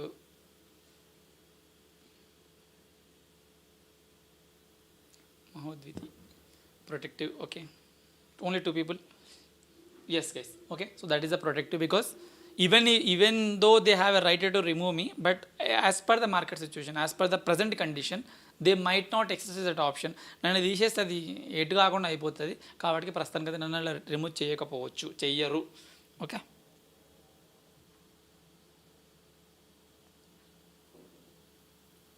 So I hope మీకు ఒక రకమైన idea వచ్చి ఉండొచ్చు అని అనుకుంటున్నాను ప్రొటెక్టివ్ రైట్స్కి, సబ్స్టాంటివ్ రైట్స్కి. నెక్స్ట్ ఒక ఫ్రాంచైజీ బిజినెస్ మీకు ఐడియానే ఉంటుంది కదా. ఇప్పుడు డ్యూక్ ఉంది, వాడేం చేస్తారంటే ఎన్నో ఫ్రాంచైజీస్ ఇచ్చేస్తాడు. లేకుంటే జాయ్ ఆయిల్ ఉంది, వీళ్ళందరూ ఏంటంటే ఫ్రాంచైజీస్ ఇచ్చేస్తే వాళ్ళు ఆ ఫ్రాంచైజీ నుంచి బిజినెస్ చేసుకుంటారు. సో మనం ఎవరెవరికైతే ఫ్రాంచైజీ ఇచ్చామో వాళ్ళందరి బిజినెస్ని మనం కన్సాలిడేట్ చేయాలా వద్దనే ఒక క్వశ్చన్ వస్తుంది. సో ఇది ఆన్సర్ ఎస్ ఆర్ నో చెప్పలేము, దాన్ని కొంచెం అనలైజ్ చేయాలి. ఎలా అనలైజ్ చేయాలి అంటే, ఇప్పుడు ఒక స్కూల్ ఉంది అనుకుందాం, ప్లే స్కూల్ ఎగ్జాంపుల్ తీసుకుందాం. ఇప్పుడు నాకు ఒక ట్రేడ్ మార్క్, ఒక ఫ్రాంచైజీ నా పేరు మీద పెట్టుకున్నాను. అంటే ఒక ట్రేడ్ మార్క్ నా పేరు పైన పెట్టుకున్నాను. అందరికీ నేను ఫ్రాంచైజీ ఇవ్వాలని అనుకుంటున్నాను. ఒక అతను బెంగళూరులో ఉన్న అతను ఏమన్నాడంటే, సార్ నేను మీ ఫ్రాంచైజీ తీసుకుంటాను, మీరు చెప్పిన లోగోని, లేకపోతే మీరు చెప్పిన బుక్స్, లేకపోతే మీరు చెప్పిన కలర్ అవన్నీ నేను ఫాలో అవుతాను. క్యాపిటల్ నాదే, ఎంప్లాయీస్ నా వాళ్ళే, వర్కర్స్ నా వాళ్ళే, లేదంటే టీచర్స్ నా వాళ్ళే, క్యాపిటల్ నాదే, ప్రాఫిట్ నాదే, డెసిషన్ మేకింగ్ నాదే, అన్నీ అతనిదే. నేను జస్ట్ నా దగ్గర ఉన్న ఒక ట్రేడ్ మార్క్ నేను ఇచ్చేస్తున్నాను, అతను దాన్ని వాడుకుంటాడు, ఏదో percentage on the revenue or percentage on something నాకు డబ్బులు ఇచ్చేస్తున్నాడు. అంటే నేను అందులో నాకు ఏమైనా కంట్రోల్ ఉన్నట్ట? కంట్రోల్ ఏం లేనట్టు. So there is no control for this. అలా కాకుండా ఇప్పుడు ఇంకొకటి చిన్న ఎగ్జాంపుల్ తీసుకుందాం. అతని దగ్గరికి అక్కడికి వెళ్ళిన తర్వాత నేను అడిగాను, ఎవరికన్నా మీరు ఫ్రాంచైజీ తీసుకుంటారా నా బిజినెస్ అంటే ఎవరు ఇంట్రెస్ట్ చూపించట్లేదు. అయితే నేను ఒక ఆఫర్ ఇచ్చాను, ఏంటంటే డబ్బులు నేనే పెడతాను, ఓకే, శాలరీస్ నేనే కట్టుకుంటాను, ఓకే, మీరు జస్ట్ అక్కడ స్కూల్ని రన్ చేయాలి, పిల్లల్ని డైలీ చూసుకోవాలి, నేను చెప్పిన ఎగ్జామ్స్ కండక్ట్ చేయాలి, వచ్చిన ఫీజుని కలెక్ట్ చేసుకోవాలి అని చెప్తాను. అంటే ఇప్పుడు నేను డెసిషన్ మేకింగ్ ఎక్కువ ఉంటుందా తక్కువ ఉంటుందా అంటే 100% ఉంటుంది. డబ్బులు పెట్టింది నేను, 100% డబ్బులు నావే, టెక్నాలజీ నాదే, ట్రేడ్ మార్క్ నాదే, పేటెంట్ నాదే, ఇన్ని నాయి ఉన్నప్పుడు definitely that is I can say that I'm having a control over that business. So ఫ్రాంచైజీలో మీ కంట్రోల్ ఉంటుందా లేదా అనేది ఎలా చెప్పాలంటే, నా ఇన్వాల్వ్మెంట్ ఎంత ఉంది వాళ్ళ బిజినెస్లో, అంటే నేను ఇచ్చిన ట్రేడ్ మార్క్, నేను ఇచ్చిన పేటెంటే కాకుండా క్యాపిటల్ వైజ్ కూడా ఎంత ఉందో చూసి మనం డెసిషన్ చెప్పాలి. ఒక క్వశ్చన్ ఉంది, చెప్తాను. ఏంటి గెస్, ఇండేస్ అంటే ఎవరు రావట్లేదా? If it is IDT class or law class, lot of people will turn out for this session. Okay, but it's fine. Next question. ABC Limited is a manufacturer of branded garments and is the owner of brand X. PQR Limited has entered into a franchise agreement with ABC Limited to allow PQR to set up a retail outlet to sell the product of brand X. So ఈ brand ఎక్స్ని ఎవరు hold చేస్తున్నారు అంటే ABC limited hold చేస్తుంది. PQR limited వచ్చేసేసి నాకు ఈ brand ఇవ్వండి, మేము మా ఏరియాలో అమ్ముకుంటా అని చెప్పి అంటున్నారు. ఇట్స్ ఫైన్ అంటున్నారు వీళ్ళు. As per the agreement, PQR limited will set up the retail outlet from its own funds. PQR limited వాళ్ళ ఓన్ ఫండ్స్ తోటి business చేయాలనుకుంటుంది.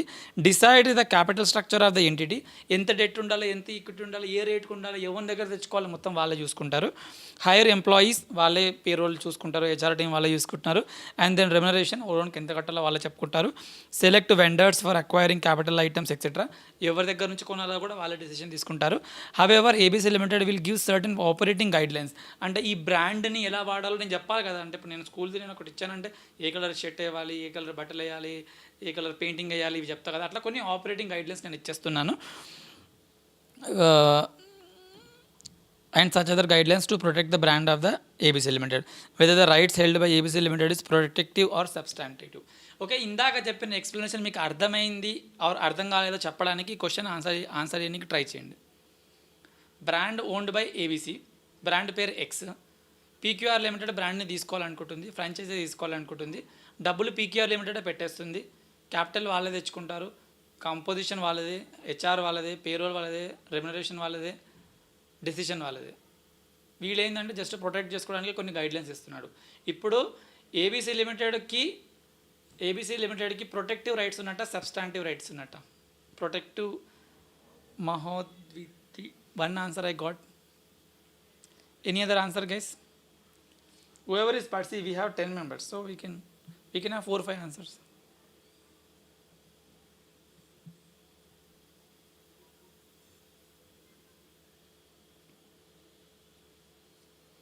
There will be a delay, 15 seconds delay at least.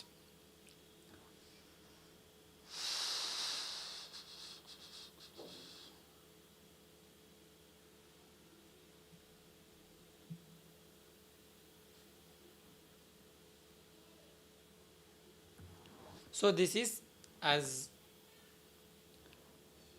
Swapna is also saying, protective. Okay. So as Swapna and Mahodviti saying it's a protective. ఎందుకంటే నువ్వు డబ్బులు ఇవ్వలేదు, ఏంది లేదు, నువ్వు just ఒక బ్రాండ్ ఇచ్చావు. రేపటి రోజు నాకు వద్దనుకుంటే నీ బ్రాండ్ని పక్కకు పడేసేసి నేను ఇంకొక బ్రాండ్ తెచ్చుకుంటా అంటే అతనికి అంత is in such a position that he can have another trade mark or another franchisee also. Okay, then it's a my right is only a protective right. I can only protect my right. I am giving it to him. I can only tell him what to do, what not to do with respect to my franchisee, trademark or patent. But I cannot say that okay అతన్ని తీసుకో ఇతను తీసుకోకు అట్లాంటిది ఏం చెప్పలేను, చెప్పకూడదు కూడా.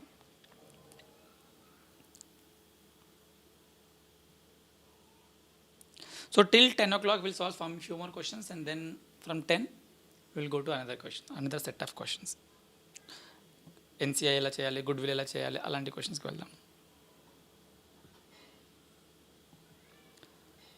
An investor holds 45% of the voting rights of an investee.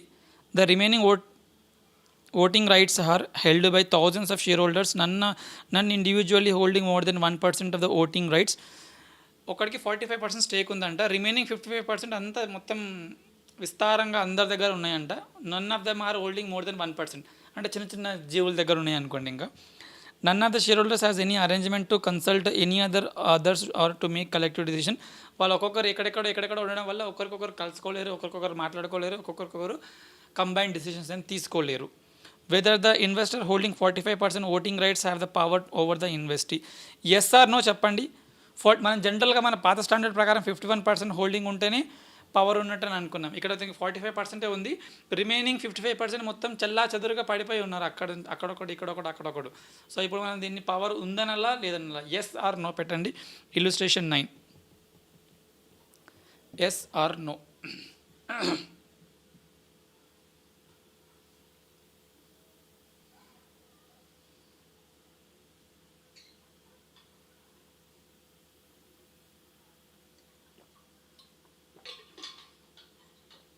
Yes,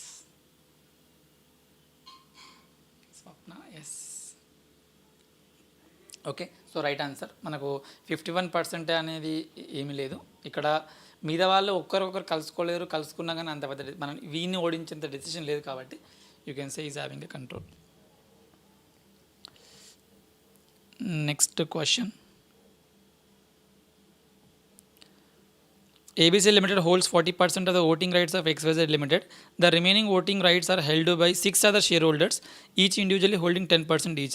Whether the investor holding 40% voting rights have the power. ఇప్పుడు చెప్పండి, 100%లో 40% వీడికి ఉంది, రిమైనింగ్ 60% 6 మెంబర్స్ దగ్గర ఉంది. అంటే ఇప్పుడు నువ్వు 40% can you say that you are having control over the entity. ఇంతకుముందు అంటే ఎవరి దగ్గర 1% కన్నా ఎక్కువ రైట్ లేకుండే in the earlier question. But here there are only 6 people.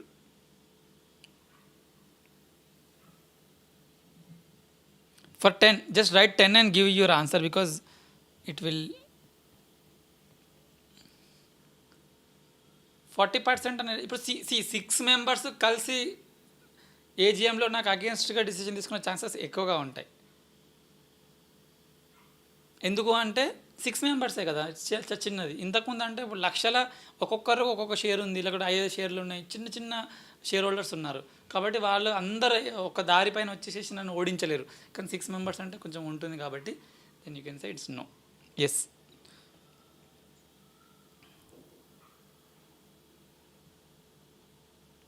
So ఇలాంటి కొన్ని క్వశ్చన్స్ ఉన్నాయి, కొన్ని స్కిప్ చేస్తాను.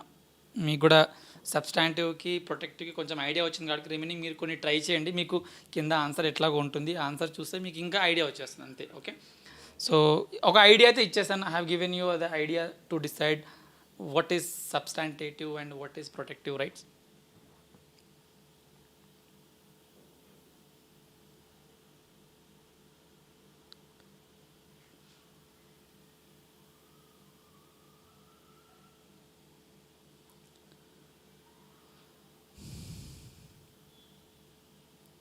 Now we will come to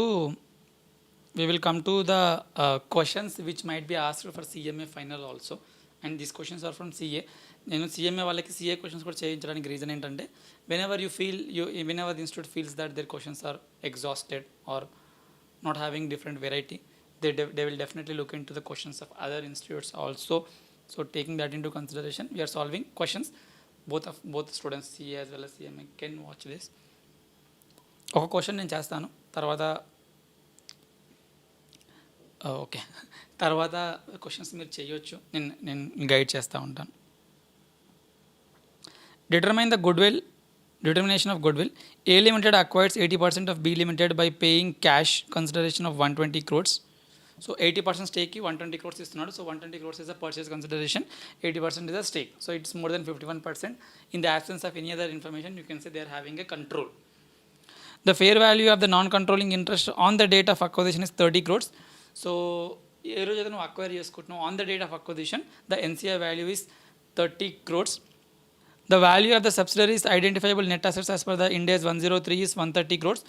మొత్తం identifiable net assets is 130 crores. ఇది మనకు IndAS 103, IndAS 1110 110 ఈ రెండింటిని కలిపి చేస్తేనే వస్తుంది సమ్.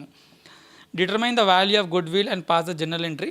సో ఒక క్వశ్చన్కి నేను చేస్తాను, మిగతా మీరు ట్రై చేయండి. I know many of you are already aware of it, but still we will do it. ఒకటి మనము నెట్ అసెట్స్ ఎంత వస్తున్నాయి because of this acquisition, what is the net assets that we're getting. Already క్వశ్చన్లో ఇచ్చాడు 130 crores. అట్లాగే మనం purchase consideration ఎంత pay చేస్తున్నామంటే we are paying 120 crores and we will add NCI, non controlling interest. మన on the date of acquisition it is 30 crores, that is through fair value. So మొత్తం కలిపి ఇది 150 crores అవుతుంది, ఇది 130 crores అవుతుంది. అంటే 130 crores is a net assets, but our purchase consideration, see always remember non controlling interest you will add it to purchase consideration. అంటే purchase consideration 80% ఇస్తున్నాం, remaining 20% non controlling interest. అంటే మొత్తం కలిపే కదా నువ్వు డబుల్ పే చేస్తుంది. Even if you not paying that you're showing it as liability, right? So మొత్తం కలిపి 150 crores. సో నువ్వు 20 crores ఎక్స్ట్రా పే చేస్తున్నావు, ఉన్న వాల్యూ కంటే 20 crores ఎక్కువ పే చేస్తున్నావు కాబట్టి this will be goodwill. 20 crores will be goodwill. Okay, so how do you write the entry? For one question we will do this.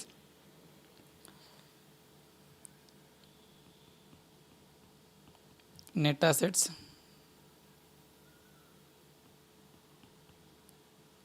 $130 crores.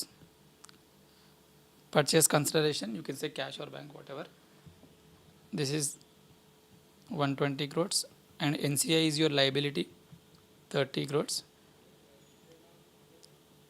And goodwill is your asset, 20 crores. Okay, so simple question ఉంది. So this is your fair value. దీనిలో ఇంకొక method ఉంటుంది,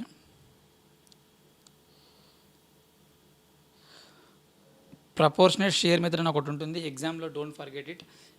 ఈ method ఏంటంటే for acquiring 80% you paid how much? For acquiring 80% you paid 120 crores. అంటే దాన్ని బేసిస్గా తీసుకొని, అంటే నువ్వు పే చేసిన అమౌంట్ని బేసిస్గా తీసుకొని you will calculate the non controlling interest. Non controlling interest వాళ్ళు ఆల్రెడీ ఇచ్చారంటే that is a fair value, వాళ్ళు ఆల్రెడీ ఫేర్ వాల్యూ చేసి ఇచ్చారు. నువ్వు సపరేట్గా నీ పర్సంటేజ్ ఆఫ్ హోల్డింగ్ని క్యాలిక్యులేట్ చేసినప్పుడు ప్రపోర్షన్ ఆఫ్ షేర్ మెథడ్లో వస్తుంది. దీన్ని కూడా ఒకసారి చేసి చూపెడతాను.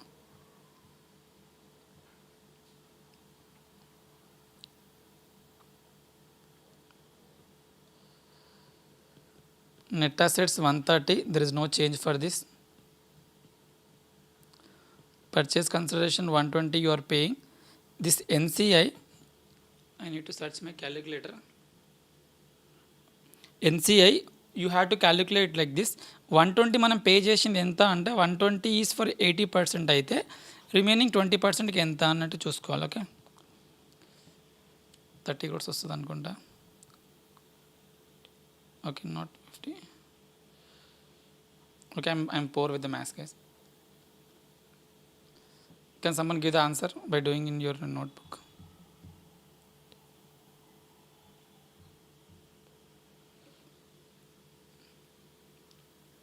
So what is NCI here?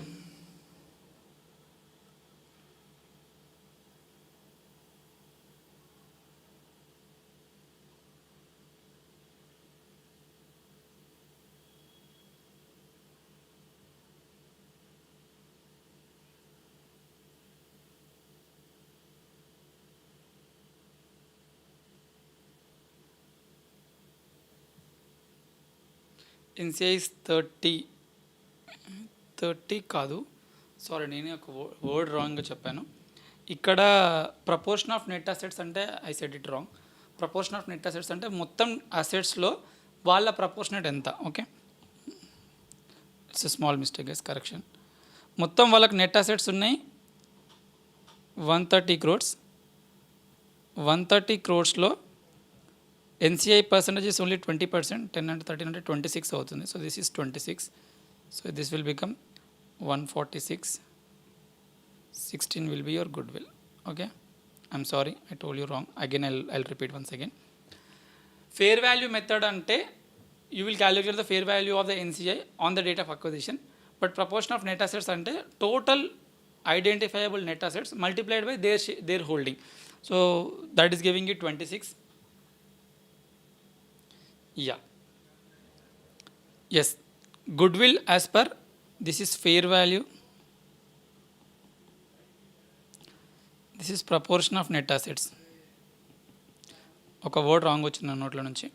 Proportion of net assets. Okay, so this is very important guys. ఎగ్జామ్లో మీరు ఒక 4 మార్క్స్ని ఎక్స్పెక్ట్ చేయొచ్చు. ఎంట్రీ అడుగుతారు మిమ్మల్ని.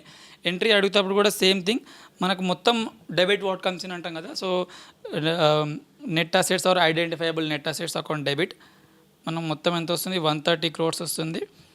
దాని తర్వాత మనకి మన పే చేస్తున్నాం cash we're paying 120 and our NCI is 26, and here the goodwill will be 16. Okay, so any questions with respect to these two methods?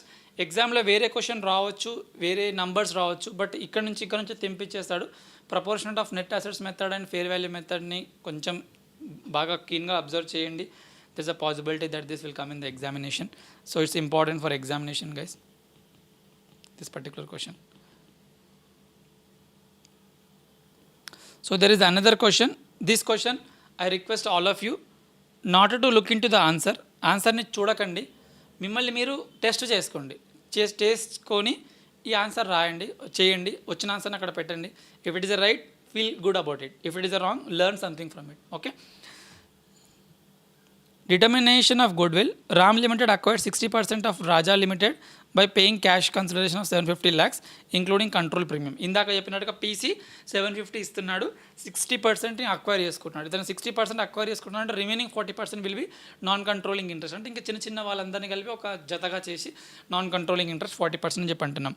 The fair value of the non controlling interest on the date of acquisition is 480 lakh. ఏ రోజైతే మీరు కొనుక్కుంటున్నారో ఆ రోజే మీరు fair value of the NCI చేస్తారు. ఎందుకు చేస్తారంటే goodwill find out చేయాలి. Goodwill మనం అప్పుడే చేస్తాం, మాటి గుడ్విల్ మార్చము, కావాలంటే దాన్ని ఇంపైర్మెంట్ టెస్టింగ్ చేస్తాం. But on the date of acquisition you will calculate the fair value of the NCI as well as the goodwill. So NCI valuation కూడా ఇచ్చాడు. The value of the subsidiaries identifiable net assets are as per 103 is 1,000 lakh. Determine the value of goodwill and pass the general entries. So నాకు ఏం కావాలి అంటే what I'm expecting from you is I'm expecting goodwill valuation from you. Everybody please try to be genuine as you can. Calculator ఈ question తప్ప మీకు ఇంకేం కనిపించకూడదు. ఫస్ట్ది as per fair value method ఎంత వస్తుంది, only goodwill, remaining calculation you do it in your book. And B as per proportionate of net assets method. ఒక 5 మార్క్స్కి వచ్చే పొటెన్షియల్ ఉంది క్వశ్చన్కి, కాబట్టి nothing wrong in doing again and again. And let me know. A, just write amount. B, write amount. Just write A amount, B amount. That's it.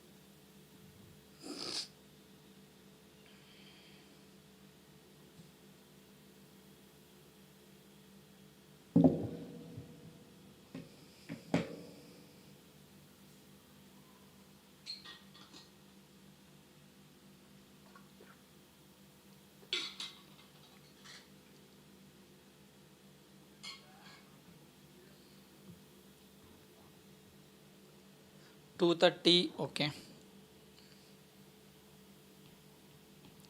Proportion of net assets.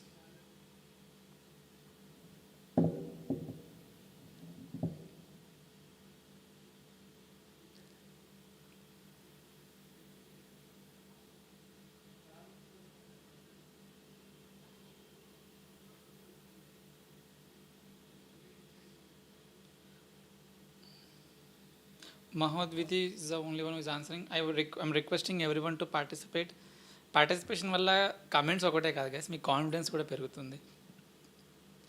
మీకు ఎంతవరకు అర్థమైందో మిమ్మల్ని మీరు self test చేసుకుంటారు.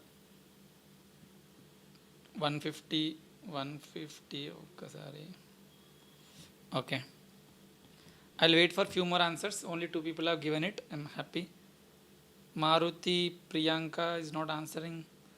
In starting లో ఇంకా ఎవరో ఉండే.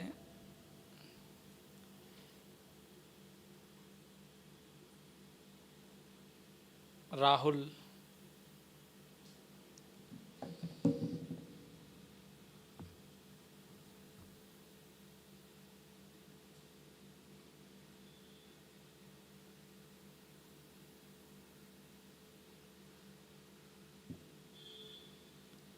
Guys, please try to participate. 2 more answers I'm expecting. Okay, fine. So this is a goodwill in both the cases, and also write the journal entry. So journal entry you need not write in the comments because that is a bigger thing, but try to write it in your notebook. Okay, so at least that one time practice will happen along with me. మీరు తర్వాత చేసుకుంటాను అనుకోకండి, ఇప్పుడే రాసేసండి. వెంటనే ఎక్కడైతే చేస్తున్నారో అక్కడ పక్కకు ఒక ఎంట్రీ రాసుకోండి. Okay, then I show the entry, you just compare it. Okay, కరెక్ట్గా వచ్చిందంటే fine, otherwise you can learn something from this. Okay, so identifiable net assets account debit ఎంత వస్తున్నాయి వీడికి? 1000. వీడు పే చేస్తుంది 750. ఎన్సిఐ ఎంత వస్తుంది? ఫేర్ వాల్యుయేషన్కి వెళ్దాం ఫస్ట్. ఫేర్ వాల్యుయేషన్కి వెళ్తే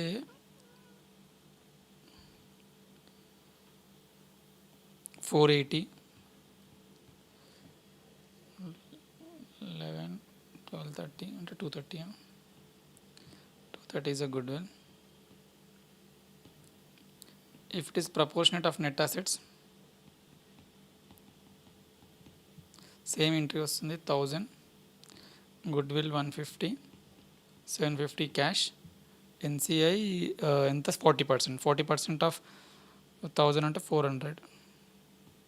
1150. Okay, so just cross check this with your answer. I am sure you might have written the correct answer only, but just for a better practice.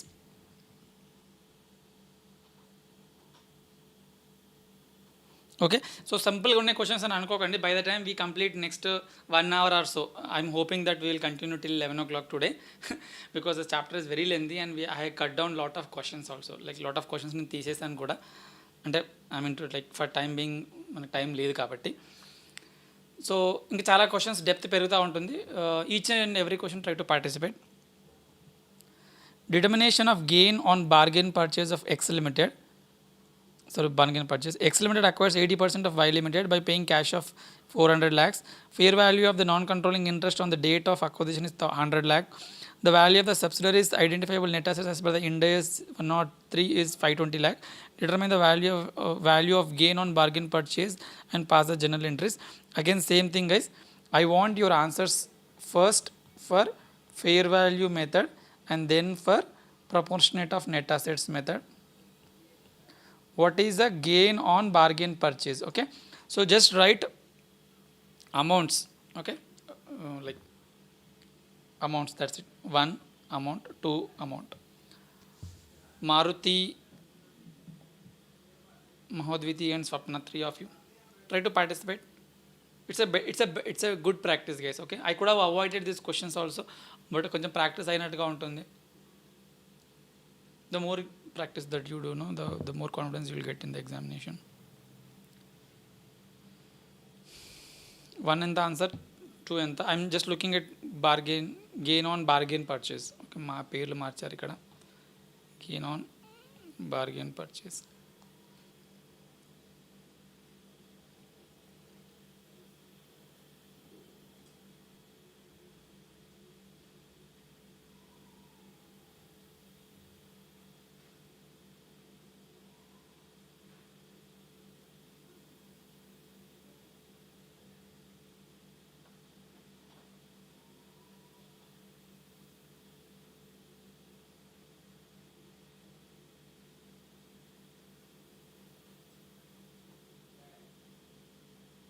$20 lakh gain.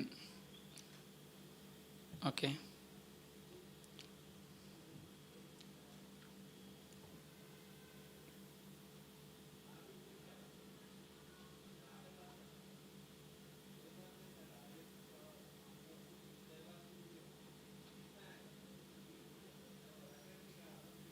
16.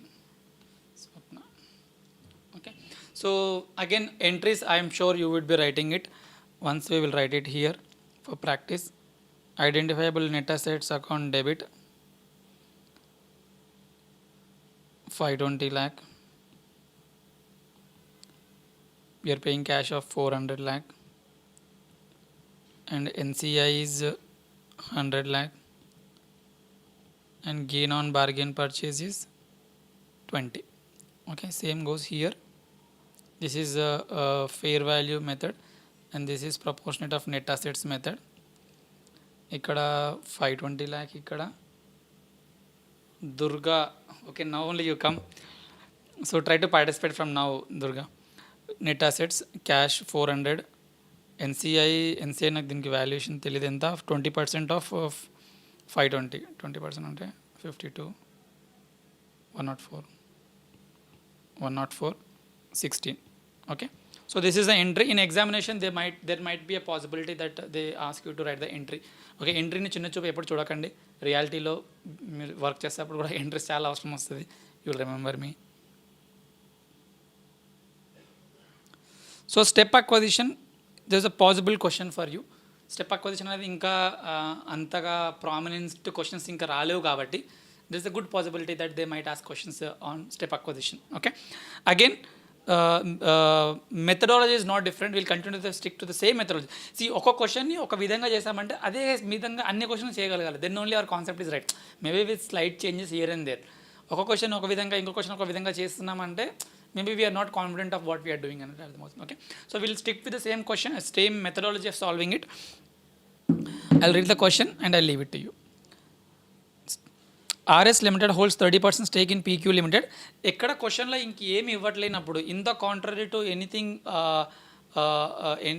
Given in the question you can say that percentage of voting is the decisive factor for your control ఉందా లేదా అనేది మనము percentage of స్టేక్ని బట్టి చెప్పొచ్చు. But ఇంకా ఇందాక మనం కొన్ని క్వశ్చన్స్ చేసాం కదా, అవన్నీ ఫ్యాక్టర్స్ చేస్తే అవన్నిటిని కన్సిడర్ చేయాలి. RS Limited holds 30% stake in PQ Limited. This investment in PQ Limited is accounted as an investment in associates in accordance with the IndAS 28. So IndAS 28 మనం ఇంతవరకు చేయలేదు. అదేంటంటే జనరల్గా మనం ఇన్వెస్ట్మెంట్ ఎక్కడైనా చేసినప్పుడు జనరల్గా ఇప్పుడు ల్యాండ్ కొన్నాం అనుకుందాం. ల్యాండ్ని ఎలా అయితే మీరు చూపించుకుంటారో పీపీ టైప్లో, వేరే కంపెనీలో మీరు 51% కన్నా తక్కువ చేసినప్పుడు ఇన్వెస్ట్మెంట్గా IndAS 28లో చూపించుకుంటారు. అంతే, అంటే ఇన్వెస్ట్మెంట్ కాస్ట్ ప్రైస్ టైప్లో చేస్తాం.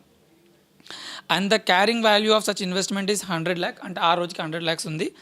RS Limited purchases the remaining 70% stake for a cash consideration of 700 lakh. 30% already కొన్నారు, 30%ని 100 lakh వాల్యుయేషన్ చేశారు. అంటే కొన్ని రోజులు అయిపోయింది అనుకుందాం, ఇక్కడ ఏం డేట్స్ ఇవ్వట్లేదు. కొన్ని రోజులు అయిపోయిన తర్వాత రిమైనింగ్ 70% కూడా కొన్నాం. అంటే ఫస్ట్ టైం అక్వైర్ చేసినప్పుడు you are not the holding company, you are not having the substantial interest. But second time 30% ఇంకా రిమైనింగ్ 70% కొన్నప్పుడు you are becoming the holding company and that is becoming your subsidiary company. So ఈ acquisition 2 times జరుగుతుంది కాబట్టి 2 timesలో నీకు control వస్తుంది కాబట్టి this is a step acquisition. ఒకటేసారి కాకుండా మల్టిపుల్ టైమ్స్లో జరుగుతుంది. సో సెకండ్ టైం కొన్నప్పుడు 700 lakhs కొన్నారు ఆ బిజినెస్ని. The fair value of the previously held 30% stake is measured at 300 lakhs. అంటే ఏదైతే నువ్వు 30% కొనుక్కొని 100 lakhs అని అనుకుంటున్నావో దాన్ని మళ్ళీ ఫేర్ వాల్యుయేషన్ చేస్తున్నావు. ఒక కాన్సెప్ట్ చెప్తాను, నిన్న వీడియోలో కూడా చెప్పాను ఈ కాన్సెప్ట్ని. ఏ రోజైతే మీరు అక్వైర్ చేసుకుంటున్నారో, అంటే ఎప్పుడైతే మీకు కంట్రోలింగ్ ఇంట్రెస్ట్ వచ్చేసి you are becoming the acquirer and that is becoming the acquiree, that is your acquisition date. ఆ అక్వజిషన్ డేట్ రోజు ఏం చేయాలంటే, if you are already holding any of the shares in the past, the same needs to be revalued or fair valued on the acquisition date. Acquisition డేట్కి మళ్ళీ ఇంకోసారి fair valuation చేయాలి. That is called acquisition fair value, acquisition date fair value. So అది 300 lakhs ఏంటంటే ఇంతకుముందు 100 lakhs ఉంటే ఇప్పుడు 300 lakhs ఏంటంటే 200 lakhs ప్రాఫిట్ వచ్చేసింది మీకు on the date of acquisition of 70% stake. The value of the PQ Limited's identifiable net assets is under IndAS 103 is 800 lakhs. How should RS Limited account for the business combination. So ఇది రెండు కలిపింది ఒకటేసారి క్వశ్చన్లో. IndAS 103, 1110 రెండింటిని కలిపి చెప్తున్నాడు. నాకు ఇక్కడ నాకేం కావాలంటే I need to know what is the NCI ఎంత,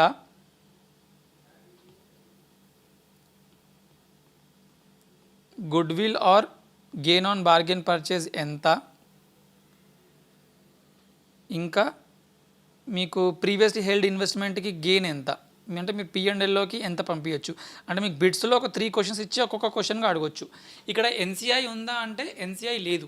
ఫస్ట్ మీకు 30% ఉన్నప్పుడు you are not having the complete control. కాబట్టి మీరు దాన్ని బిజినెస్ కాంబినేషన్లో చూపించుకోవట్లేదు.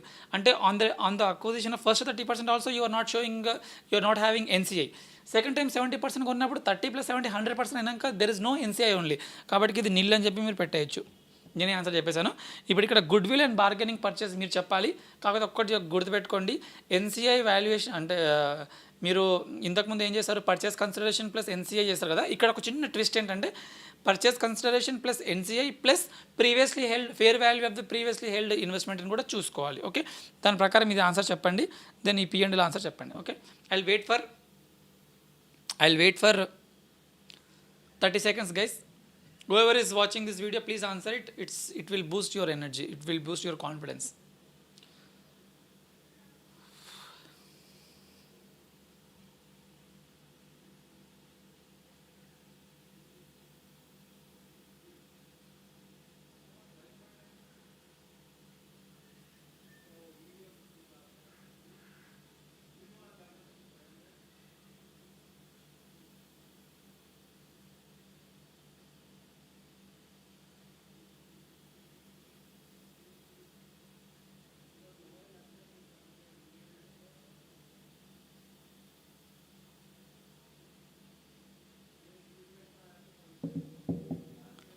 Who is answering guys?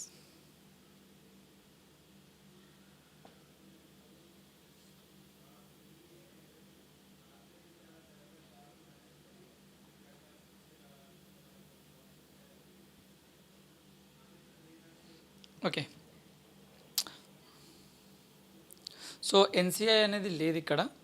Goodwill calculation చేసేటప్పుడు మనం ఇందాక ప్రొసీజర్ ఎలా ఫాలో అయ్యాం, ఐడెంటిఫైయబుల్ నెట్ అసెట్స్ ఒకటి, that we have compared with 2 elements, ఒకటి పర్చేస్ కన్సిడరేషన్, ఒకటి NCI. ఇప్పుడు ఒకటి ఏంటంటే ప్రీవియస్లీ హెల్డ్ ఇన్వెస్ట్మెంట్కి ఫేర్ వాల్యుయేషన్. సో ప్రీవియస్ ఇన్వెస్ట్మెంట్ని ఫేర్ వాల్యూకి చూపించుకోవాలి. ఈ మూడింటిని ఒకసారి దీంతో ఒకసారి కంపేర్ చేస్తే then you will get either goodwill or gain on bargain purchase. ఇప్పుడు నెట్ అసెట్స్ ఇక్కడ ఎంత ఉంది ఈ క్వశ్చన్లో అంటే net assets is 800 lakhs. Purchase consideration మనం ఎంత పే చేసాం సెకండ్ టైం అంటే we have paid 700 lakhs. NCI లేదు ఈ క్వశ్చన్లో. అండ్ ప్రీవియస్లీ హెల్డ్ 300 అయింది, అంటే ఇది మొత్తం 1000. అంటే నెట్ అసెట్స్ 800 ఉంటే మనం 1000 పే చేసామంటే ఎక్కువ పే చేసాం కాబట్టి 200 will be your good will. Okay, so ఎన్ని క్వశ్చన్స్ చేసినా మనం ఒకటే మెథడ్ని ఫాలో అవుతున్నాం. స్టెప్ అక్విజిషన్లో మీరు గుర్తుపెట్టుకునేది ఒకటి గుర్తుపెట్టుకోవడం అంటే అర్థం చేసుకోవాల్సింది, ప్రీవియస్లీ హెల్డ్ ఇన్వెస్ట్మెంట్ని మళ్ళీ ఇంకోసారి ఫేర్ వాల్యుయేషన్ చేయాలి. అంటే నీకు ప్రీవియస్లీ హోల్డ్ చేసినప్పుడు ఎంత ఉండే, 30% మీరు హోల్డ్ చేసినప్పుడు 100 lakhs ఉండే. ఇప్పుడు మీరు ఎప్పుడైతే దాన్ని బిజినెస్ అక్విజిషన్గా చేసుకొని దాన్ని ఫేర్ వాల్యుయేషన్ చేస్తున్నారో ఆన్ ద అక్విజిషన్ డేట్, దీన్ని మీరు fair valuation on acquisition date చూపించినప్పుడు యు ఆర్ అక్వైరింగ్ డేట్ 300. కాబట్టి రిమైనింగ్ 200ని మీరు ఏం చేయాలంటే P&Lలోకి ట్రాన్స్ఫర్ చేయొచ్చు. Okay, that is answer.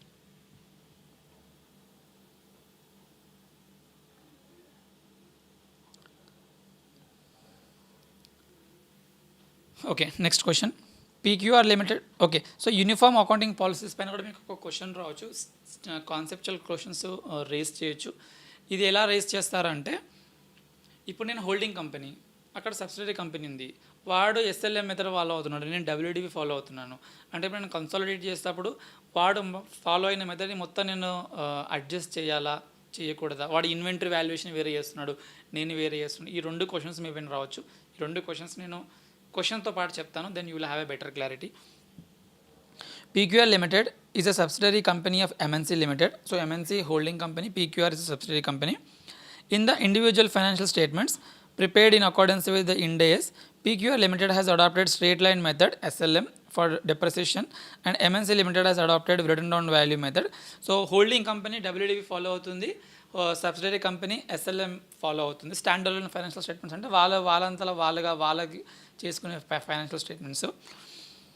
For depreciation is property plant and equipment. As per IndAS 110 consolidated financial statements, a parent shall prepare consolidated financial statements using uniform accounting policies. జనరల్గా uniform accounting policies ఉండాలంటే ఒక ఐటమ్కి జనరల్గా uniform అంటే ఇప్పుడు like ఇప్పుడు PPE ఉందంటే అన్నిటికీ ఒకటే రకమైన ట్రీట్మెంట్ ఇవ్వాలి, unless each individual item is having a different nature, different component అట్లా ఉంటే తప్ప యూనిఫామిటీ మెయింటైన్ చేయాలి. Like transactions and other events in similar circumstances, how will these property, plant and equipment be depreciated in the consolidated statement of MNC Limited prepared as per the IndAS? Question మళ్ళీ చెప్తాను. Holding company WDV method follow అవుతుంది, subsidiary company SLM follow అవుతుంది. So ఇప్పుడు జనరల్గా uniform పాలసీని follow అవ్వాలి కాబట్టి ఈ సబ్సిడరీ కంపెనీ చేసిన డిప్రిసియేషన్ మళ్ళీ రీకాలిక్యులేట్ చేయాలా అంటే అడ్జస్ట్మెంట్ చేయాలా వదిలేయాలా అనేది question. Okay, I will wait for some time 30 seconds. ఎవరైనా ఎస్ఆర్ నో చెప్తారేమో, ఎందుకంటే ఇది ఎస్ఆర్ నో క్వశ్చన్ కాదు. You need to give a proper justification as to why you are think like that. But I will wait if anybody can say ఏంటి అనేది.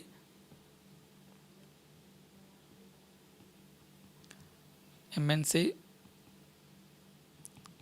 Holding company, they are following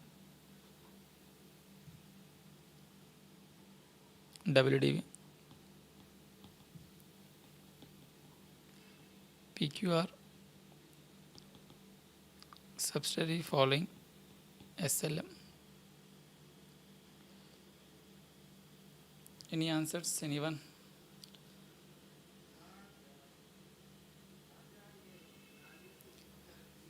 Any questions? Any answers? Any opinion, guys? జనరల్గా change in accounting policy అయితే మనం చూపించుకోవాలి, disclose చేయాలి. But ఇక్కడ method of depreciation is just an estimate of your useful life. ఎందుకంటే ఇప్పుడు నాకు ఒక అసెట్ ఉంది, ఆ అసెట్ని నేను డబ్ల్యూడివి పైన కూడా చేయొచ్చు, ఎస్ఎల్ఎం పైన కూడా చేయొచ్చు. అంటే నా ఒపీనియన్ ప్రకారము ఆ అసెట్ని డబ్ల్యూడివి పైన చేస్తే కరెక్ట్ అని అనుకుంటున్నాను, ఇంకొక అసెట్కి ఎస్ఎల్ఎం చేస్తే కరెక్ట్ అనుకుంటున్నాను. అంటే ఇట్లా రెండు వేరియేషన్స్ ఉండొచ్చు ఒక కంపెనీలో, అంటే ఉండొచ్చు depending upon the different class of assets and different usability and how that will reflect in your financial statements. అప్పుడు చేయొచ్చు. కానీ ఇక్కడ కేసు ఏమంటున్నాడంటే it is not a different method, it's just an estimate of your accounting policy. కాబట్టి దీన్ని మీరు adjustment చేయాల్సిన అవసరం లేదు. You can still continue to show your own, I mean like holding companies PPE at WDV method and subsidiaries PPE at SLM method. Okay, so దీనికి సపరేట్గా చేయాల్సిన అవసరం లేదు. ఆన్సర్ కింద ఉంది, బట్ మనకు అల్టిమేట్ ఆన్సర్ తెలిస్తే మనకు కొంచెం దాన్ని we can improvise on it and we can write something on our own. Next question,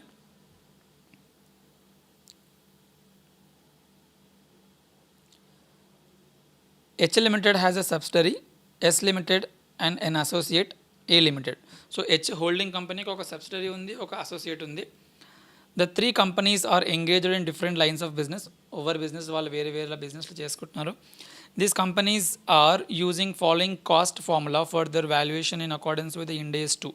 so ముగ్గురు ఎలా చేస్తున్నారంటే H Limited holding company FIFO method follow అవుతుంది ఇన్వెంటరీ వాల్యుయేషన్కి. S Limited subsidiary and associate వీళ్ళు వెయిటెడ్ యావరేజ్ కాస్ట్ ఫాలో అవుతున్నారు. Okay, so now the question, whether H Limited is required to value inventory of S Limited and A Limited also using the FIFO. అంటే holding company follow అవుతున్న మెథడ్ని ఈ రెండు కంపెనీస్కి, ఈ సబ్సిడరీస్కి, అసోసియేట్కి ఫాలో అవ్వాలా in preparing the consolidated financial statements? Answer మీరు చెప్పండి. Again I wait for 30 seconds. Okay, so it's more of a audit question, actually accounting question అని కూడా చెప్పలేము, ఆడిట్లో అడిగితే క్వశ్చన్.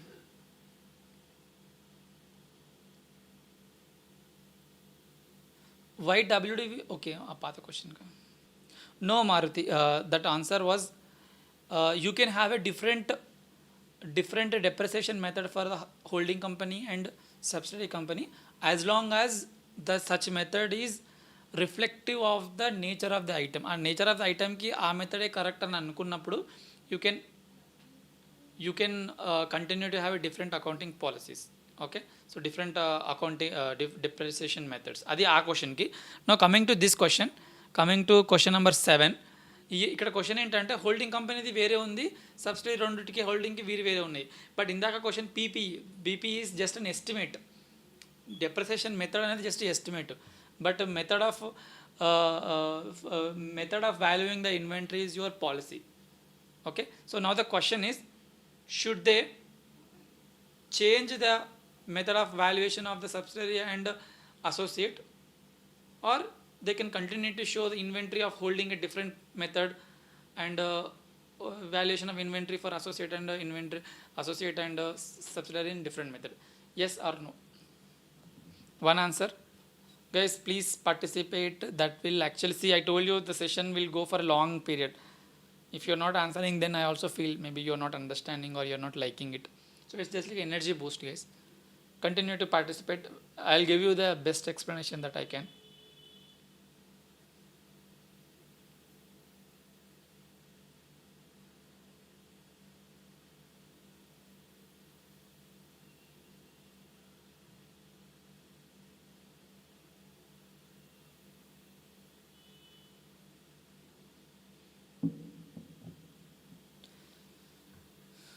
వన్ ఫార్మాట్ అని మనం చెప్పలేము.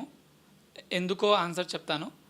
ఎందుకు అంటే ఇప్పుడు కొన్ని ఇన్వెంటరీస్ ఎలా ఉంటాయంటే దాని వాల్యుయేషన్ టైంతో పాటు మారుతుండొచ్చు, మార్కెట్ రేట్ని బట్టి మారుతుండొచ్చు, కొన్నిటికి షెల్ఫ్ లైఫ్ ఉంటుండొచ్చు. So if an entity selecting an accounting method, valuation of inventory method which is best suitable for that particular industry, particular item, you need not change the method. అంటే ఇప్పుడు holding company ఉంది, నేను buildings construction చేస్తాను. నాకు yes limited subsidy company ఉంది, వాళ్ళు beverages అమ్ముతారు, అంటే కూల్ డ్రింక్స్ అమ్ముతారు. ఇంకొకటి అసోసియేట్ ఉంది, వాళ్ళు ఎడ్యుకేషన్ ఇండస్ట్రీలో ఉన్నారు అనుకుందాం, ఈ సెక్టర్లో ఉన్నారు. ఇప్పుడు వాళ్ళ ఇన్వెంటరీస్ని నా మెథడ్స్తో ఎట్లా మార్చుకుంటాను? వాళ్ళు ఆల్రెడీ తీసుకున్న method that is best for their particular industry, particular sector. So వీళ్ళది బెస్ట్ అయిపోయినప్పుడు నాది నాకు best.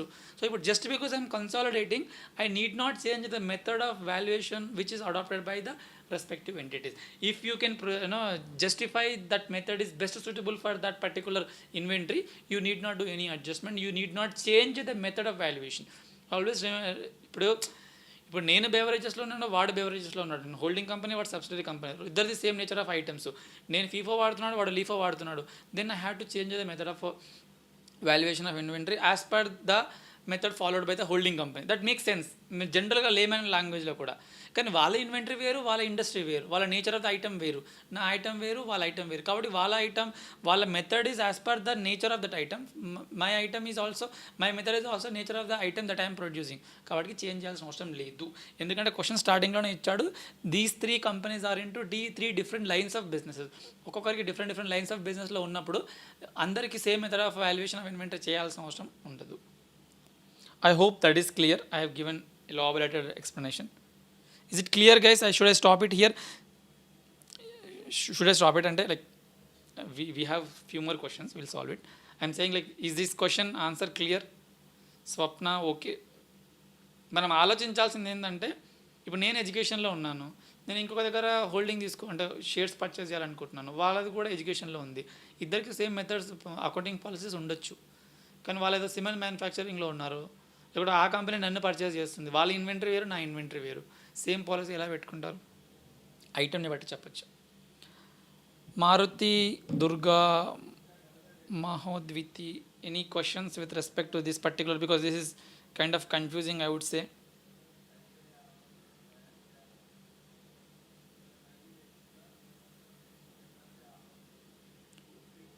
Can I go ahead? Is there any question with respect to these 2 questions, 6 and 7? 6 and 7, any doubts? Guys, respond. 6 and 7, any doubts?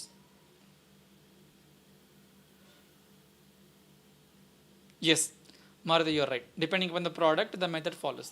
If you can justify your auditor that the method followed by the respective subsidiaries also according to the product that they are producing, then you are fine to have a different accounting policy for each nature of an item, right?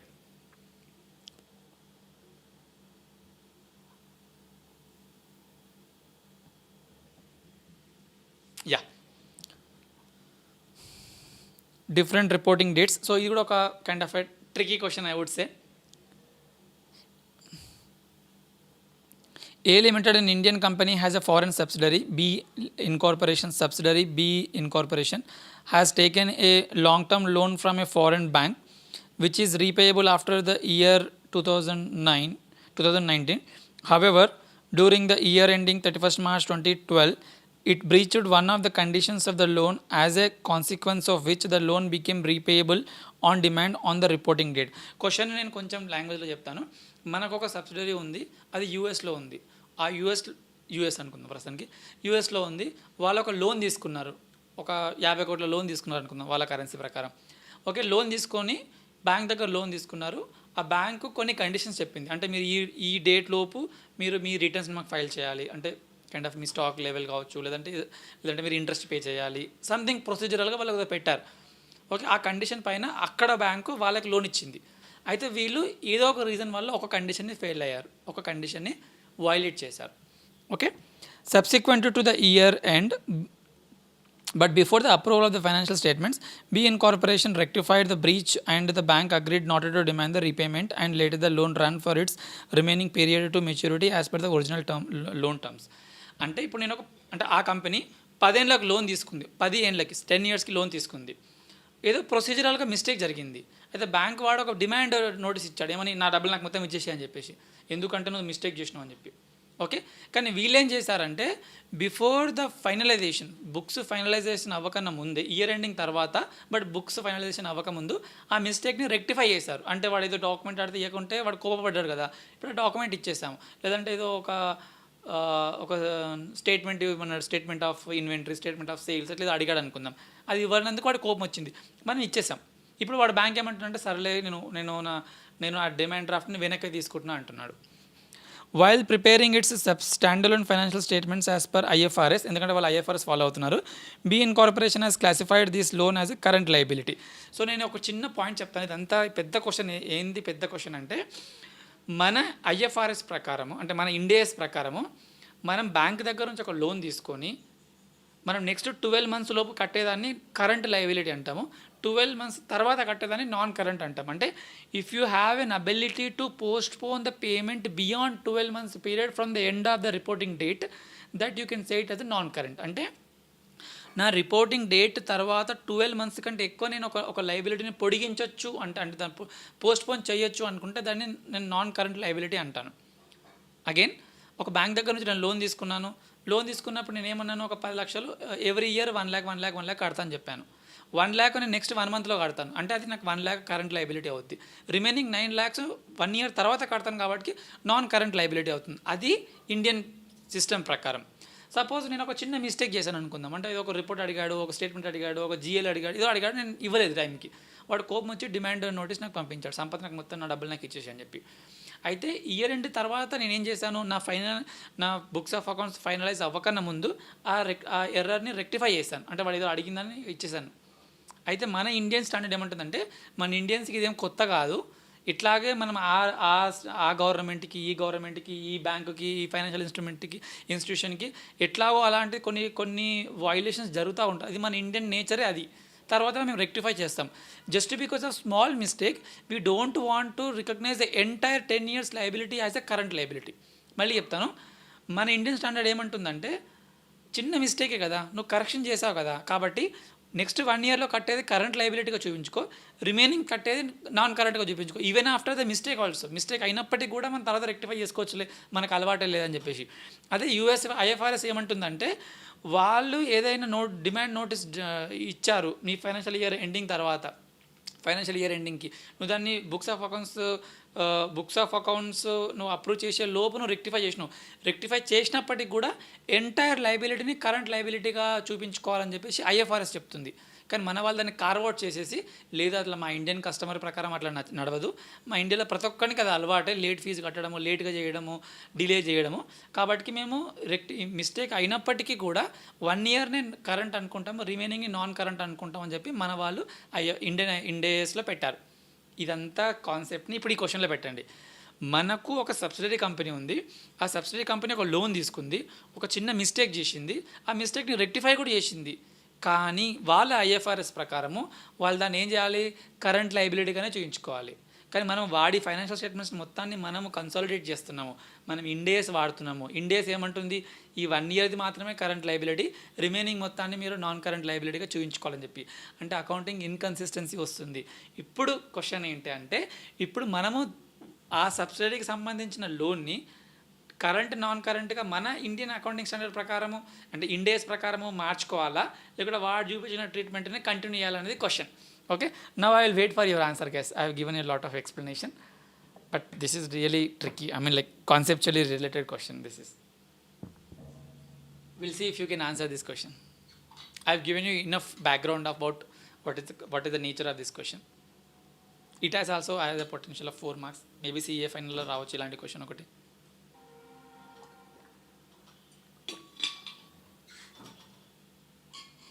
Guys, can I have an answer?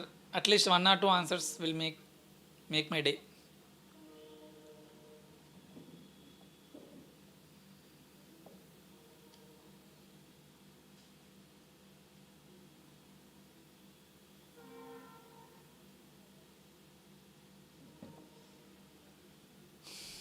కొంచెం నేను ఇక్కడ మనది Indian entity, మనం ఇండేస్ follow అవుతున్నాం. మనది holding company, మనకు ఒక subsidiary company ఉంది, ఇది యూఎస్లో ఉంది అనుకుందాం. This is our subsidiary company. So వీడు ఐఎఫ్ఆర్ఎస్ ఫాలో అవుతున్నాడు. వాడి స్టాండ్ అలోన్ ఫైనాన్షియల్స్లో ఏదో ఒక చిన్న మిస్టేక్ అయ్యడం వల్ల మొత్తం లయబిలిటీని కరెంట్లో చూపించుకున్నాడు. అంటే చూపించుకోవాలి, వాళ్ళ ఐఎఫ్ఆర్ఎస్ ప్రకారం చూపించుకోవాలి. మన ఇండియన్లో అట్లా కాదు. మిస్టేక్ అయినప్పటికీ నువ్వు అప్రూవ్ అవ్వకన్నా ముందే దాన్ని రెక్టిఫై చేసినందుకు నువ్వు దాన్ని కరెంట్గా కొంచెం అంటే నెక్స్ట్ 12 monthsలో నువ్వు కట్టేదాన్ని కరెంట్గా, ఆర్ కడితే కూడా ఫైన్, కట్టినా కానీ still that will be your current liability only. Current liability and non current లయబిలిటీగా నువ్వు చూపించుకోవాలి. సో ఇప్పుడు ఇది ఫాలో అవుతామా, ఇది ఫాలో అవుతాం అనేది question, 4 mark question. Mahodvida as per IndAS, Varma, Swapna. Okay, so both of you are right. మన ఇండియస్ ప్రకారం వస్తాం. మళ్ళీ ఇందాక ఎందుకు సార్ మీరు సబ్సిడీకి సంబంధించిన దాన్ని చేయాలంటే, సబ్సిడీకి సంబంధించింది ఇందాక ఏంటంటే జస్ట్ వాల్యుయేషన్ మెథడు, అది ఆ నేచర్కి సంబంధించి కరెక్ట్ కాబట్టి. కానీ ఇది నేచర్ కాదు, మొత్తం ఓవరాల్ ఫైనాన్షియల్ ప్రజెంటేషన్కి సంబంధించింది కాబట్టి మన ఇండేస్ని ఫాలో అవుతాం.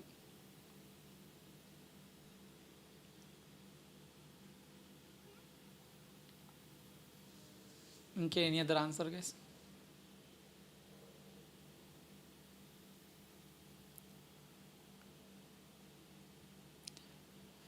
Okay, so we have few more questions.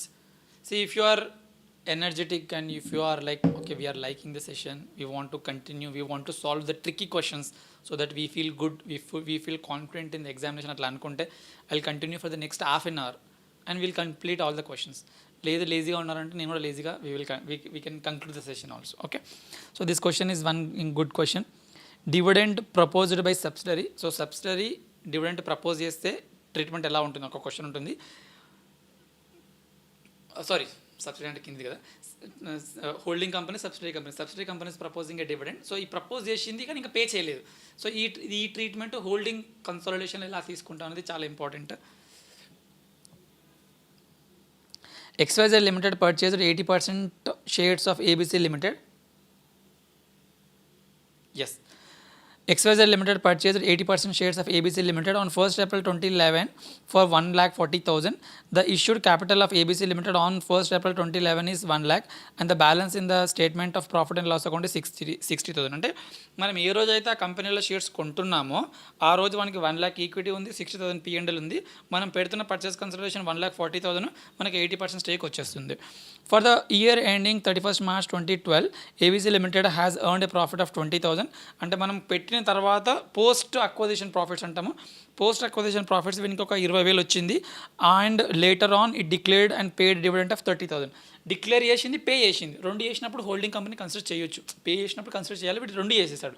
So 20,000 profit వచ్చింది మనం కొన్న తర్వాత, 30,000 డివిడెంట్ డిక్లేర్ చేశాడు. Assume the fair value of non-controlling interest is the same as the fair value on a per share basis. Per share basis అంటే proportionate basis లో తీసుకోమంటున్నాడు. Of the purchased interest, all the net assets are identifiable net assets. There are no non-identifiable net assets. Fair value of the identifiable net assets is 1.5 lakh. ఇందాక వేసిన క్వశ్చన్కి ఇక్కడ ఏం తేడా లేదు. Acquisition date రోజు వాడేమిచ్చాడు, equity ఇచ్చాడు, P&L ఇచ్చాడు. 1 yearలో ఒక 20,000 ప్రాఫిట్ వచ్చింది. ఇక్కడ డివిడెండ్ డిక్లేర్ చేసింది 30,000. show by an entry how the dividend should be recorded in the books of ABC Limited wherever it is received after the approval is okay. What is the amount of non-controlling interest? సో ఇక్కడ క్వశ్చన్లో నేను మిమ్మల్ని అడిగేది first, what is your goodwill? First question. What is your NCI? Second question. So goodwill ఒకటి, NCI ఒకటి. ఎన్సిఐకి రెండు ఉన్నాయి ఇక్కడ. ఒకటి ఆన్ ద అక్వజిషన్, మీరు అక్వైర్ చేసినప్పుడు ఎన్సిఐ ఎంత, ఆన్ కన్సాలిడేషన్ అప్పుడు ఎన్సిఐ ఎంత. Okay, so try to participate guys. ఆన్సర్లో ఇలాంటి తేడా ఉండదు. మనము ఫస్ట్ క్వశ్చన్ నుంచి చేస్తున్న సేమ్ మెథడ్ని ఫాలో అవ్వండి అంతే. కాకపోతే ప్రాఫిట్ని యాడ్ చేసి డివిడెండ్ని మైనస్ చేయడం అంతే, ఇంకంతకన్నా ఎక్కువ ఏం లేదు. ప్రాఫిట్ని యాడ్ చేసి డివిడెండ్ని మైనస్ చేయడం. Okay, I will wait for 30 seconds for each question. First will go with the goodwill. Goodwill కోసం ఎవరు చెప్తారో చూద్దాం. ఒక చిన్న చాక్లెట్ ఇస్తాను ఫస్ట్ చెప్పిన వాళ్ళకి, virtual chocolate.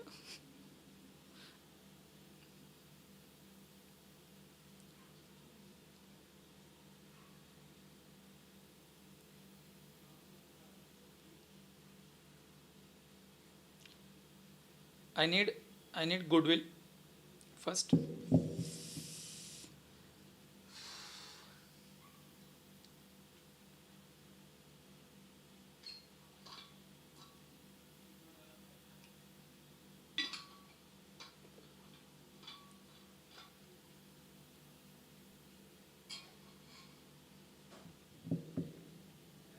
First I am waiting for goodwill guys. Same మెథడ్ని ఫాలో చేయండి. ఒక్కొక్క క్వశ్చన్కి ఒక్కొక్క మెథడ్ ఫాలో అవుతే మనకు అర్థం కానట్టు దాని మీనింగ్. ఒకటే method with slight variation as per the question.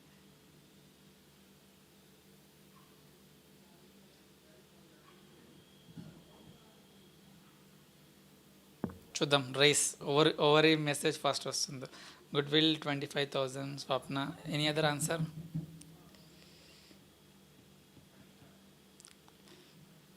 Already answer ఇచ్చినా మీ ఆన్సర్ పెట్టేసేయండి, it's fine. You it's just a confident thing.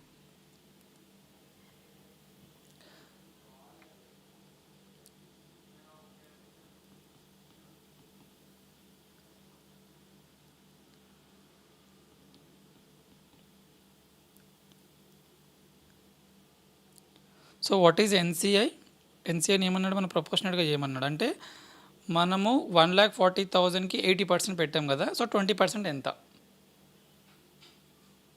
Okay, so 1,40,000 మనం పెట్టాం కదా, 1,40,000కి 80% మనకు వచ్చింది. అంటే 20% ఎంత అంటే 4/4 చేయాలంటే 70, 35 అవుతుంది. ఓకే, మ్యాథమెటిక్స్ కొంచెం స్లో అయిపోయా నేను.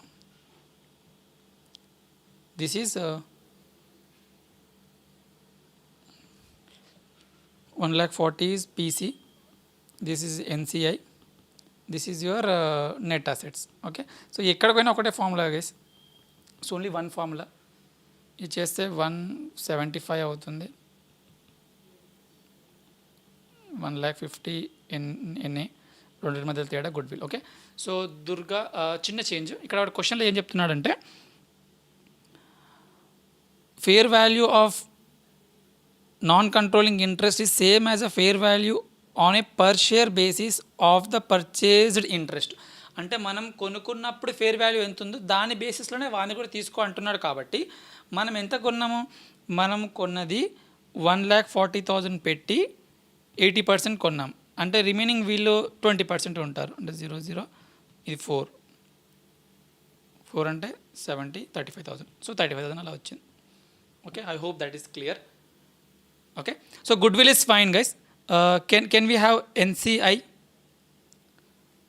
సో ఎన్సిఐ కూడా వచ్చేసింది. On the date of acquisition NCI ఎంత, on the date of consolidation NCI ఎంత? 20,000 కాదు Maruti, it is 25. Mathematics is fine so far, చిన్న అమౌంట్స్ కాబట్టి 25. ఎన్సిఐలో పోయినట్టుంది, just check once and understand the logic of it. Okay,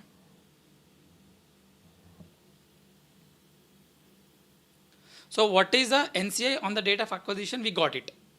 We need what is the NCI on the date of consolidation. Consolidate చేసేటప్పుడు NCI ఎంత?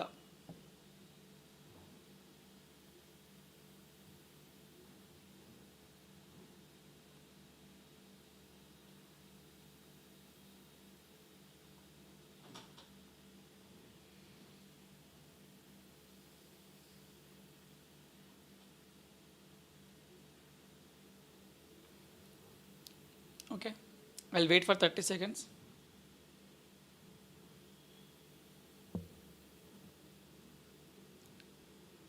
On the date of acquisition, it is 35. On the date of consolidation, inta 20%.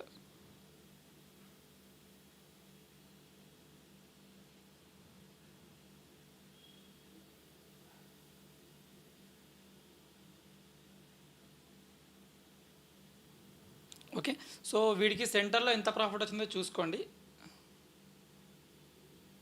Yes Bhaskar, you can ask question. Ya, question అర్థం చేసుకోండి. ఇప్పుడు మనము NCI అంటే బయట వాడిది ఎంత ఉంటే 35,000 ఉంది. ఇయర్ మొత్తంలో ఎంత ప్రాఫిట్ వచ్చింది మనకి? ఇయర్ మొత్తంలో profit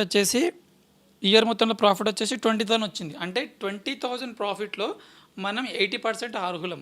we are entitled for 80%. Remaining 20% is entitled by the NCI. కాబట్టి ఈ 35,000 ఏదైతే వాడు on the date of acquisition ఉందో అది అలాగే ఉంటుంది.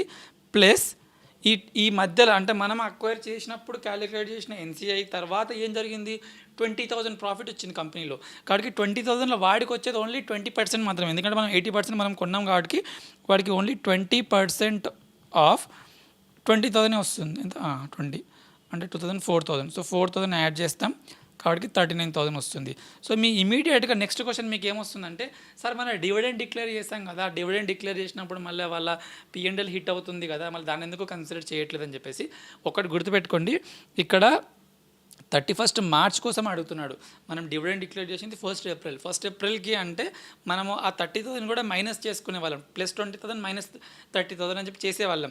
కానీ he's asking the NCI on the date of 31 March, అంటే డివిడెండ్ డిక్లేర్ చేయగానే ఒకరోజు ముందు. కాబట్టి you will calculate only the profit earned during that period, but not the dividend paid after that accounting period. Okay, I hope that is also clear guys. I'll just wait for some time. If you have any question with respect to this, please ask.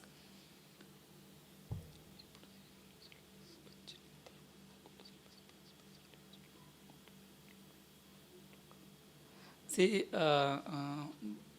Bhaskar, I would say please don't focus much on the percentages given by the institutes, because that is a combination of many thoughts and which is outside our control. If you have already given the exam, just chill out, maybe learn some new activity or new skill or something for your future. If you are preparing for the exam, you select a new syllabus, it's fine, give your best. Okay, so what you can control, please put the effort on that. But what you cannot control, it's just waste of time, that's it.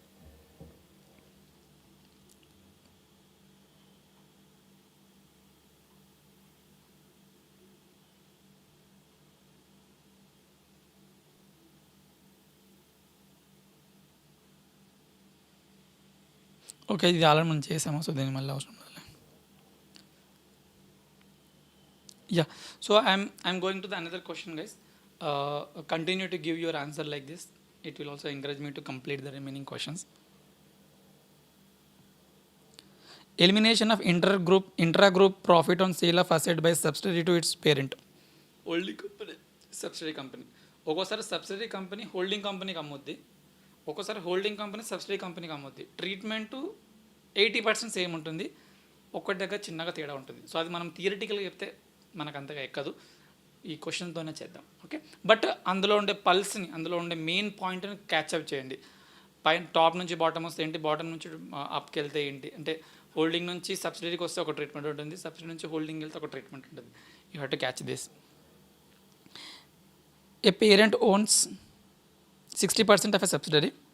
The subsidiary sells some inventory to the parent for 35,000 and makes a profit of 15,000 on the sale. అంటే 20,000 కాస్ట్లో 15,000 profit add చేసి 35,000కి subsidiary company holding కంపెనీకి అమ్మేసింది. The inventory is in the parent's balance sheet at the year end. అంటే ఏదైతే subsidiary company holding కంపెనీకి అమ్మిందో అది ఆయన దగ్గర అలాగే ఉంది. మీరు సిఏ ఐపీసీసీ సెకండ్ గ్రూప్లో కానీ ఎక్కడైనా మీరు చేసి ఉండొచ్చు. Stock reserve, unrealised stock reserve అంత closing balance to be eliminated అంటాం కదా, సేమ్ కాన్సెప్ట్ ఇక్కడ కూడా. సో ఇప్పుడు examine the treatment of inter group transaction and pass necessary general entries. చిన్న పిక్టోరియల్గా చెప్తాను. ఇది హోల్డింగ్ కంపెనీ,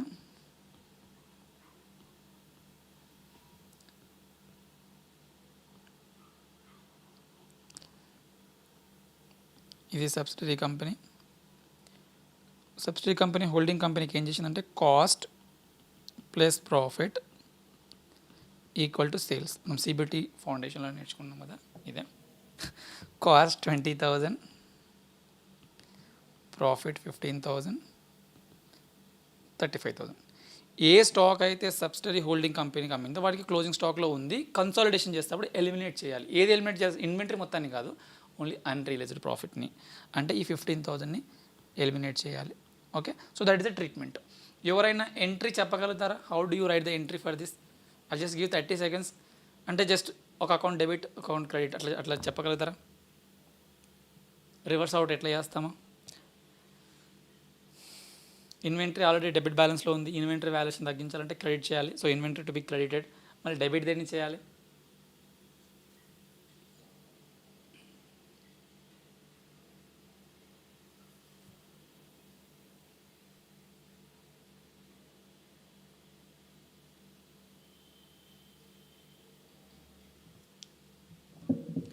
ఎస్ గైస్.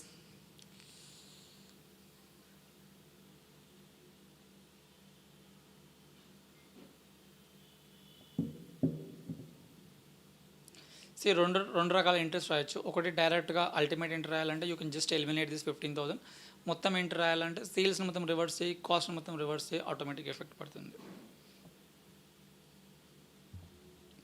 ఇప్పుడు 35,000ని వాళ్ళు ఆల్రెడీ సేల్ చేసి ఉండొచ్చు. అంటే 35,000ని వాడు ఏం చేసి ఉండొచ్చు? క్రెడిట్లో సేల్స్గా రాసుకొని ఉండొచ్చు. సో దాన్ని ఒకసారి డెబిట్ చేస్తాం. ఓకే, దేన్ని డెబిట్ చేసి ఉండొచ్చు? ఆల్రెడీ ఏదైతే చేస్తారో దానికి రివర్స్. కాస్ట్ని 20,000, ప్రాఫిట్ని 15,000 చూపించుకొని 35,000కి సేల్ చేసి ఉండొచ్చు. ఇప్పుడు దాన్ని మొత్తం రివర్స్ రాయాలి.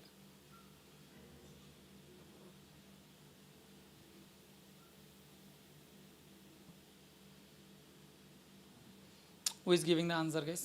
I'll wait for 30 seconds.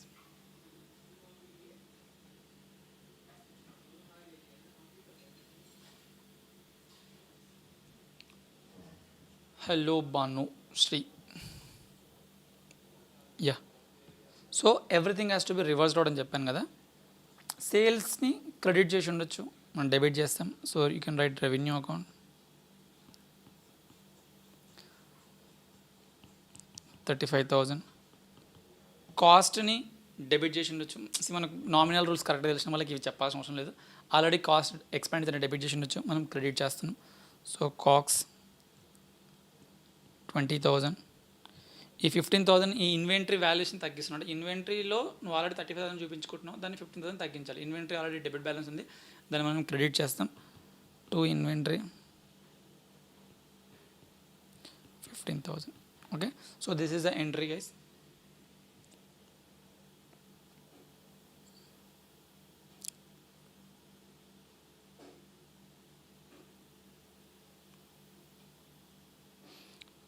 ఇప్పుడు ఒక చిన్న ట్రీట్మెంట్ చెప్పాలి మీకు. ఈ 15,000 ఇన్వెంటరీ ఏదైతే మనం మార్చినామో అంటే మనకు బ్యాలెన్స్ షీట్లో ఎఫెక్ట్ ఎక్కడ పడుతుంది? ఇన్వెంటరీ అసెట్ సైడ్ తగ్గిస్తున్నాం, అంటే లయబిలిటీ సైడ్ కూడా 15,000 తగ్గించాలి. అందులో మన స్టేక్ ఎంత ఉంది కంపెనీలో? Our stake is 60%. అంటే 60% మన P&L నుంచి తగ్గించాలి. రెడ్యూస్ ఫ్రమ్ కన్సాలిడేటెడ్ P&L అని అంటాము మనం. When we're consolidating big problem, అందులో మన దాని నుంచి 60% తగ్గిస్తాం, 40% NCI నుంచి తగ్గిస్తాం. This is very important, guys. Again I'll repeat. మీరు ఈ ఎంట్రీ రాయమని అడగలేదు ఎగ్జామ్ హాల్లో, జస్ట్ మీకు తెలిసింది 20,000 35,000 అమ్మాడంటే 15,000 ప్రాఫిట్ వచ్చింది. దాన్ని మనం ఏం చేయాలి? ఇన్వెంటరీ నుంచి తగ్గించాలి. ఎంట్రీ అడగట్లేదు. సో మీ బ్యాలెన్స్ షీట్లో ఇన్వెంటరీ నుంచి మైనస్ 15,000 పెడతారు. అంటే ఇమాజిన్ చేసుకోండి, అసెట్ సైడ్ 15,000 తగ్గింది, అంటే లయబిలిటీ సైడ్ కూడా 15,000 తగ్గాలి కదా. ఎక్కడెక్కడ తగ్గుతుందంటే ఈ ప్రాఫిట్లో నీకు 60% స్టేక్ ఉంది కాబట్టి 60% నీ కన్సాలిడేటెడ్ P&L నుంచి మైనస్ చేసుకో, 40% NCI వాళ్ళ ప్రాఫిట్ ఉంది, అందులో నుంచి 40% మైనస్ చేసుకో. ఈ ట్రీట్మెంట్ ఎప్పుడు వస్తుందంటే ఎప్పుడైతే సబ్సిడరీ కంపెనీ హోల్డింగ్ కంపెనీకి అమ్మినప్పుడు. ఎందుకంటే సబ్సిడరీ కంపెనీలోనే NCIలు ఉంటారు. అట్లాగే హోల్డింగ్ కంపెనీ నుంచి సబ్సిడరీ కంపెనీకి అమ్మినప్పుడు హోల్డింగ్ కంపెనీలో NCI అనేది లేదు కాబట్టి ఈ ట్రీట్మెంట్ రాదు. ఓన్లీ P&L నుంచి మాత్రమే మైనస్ చేస్తాం. ఇది ఒకటి కరెక్ట్గా గుర్తుపెట్టుకోండి.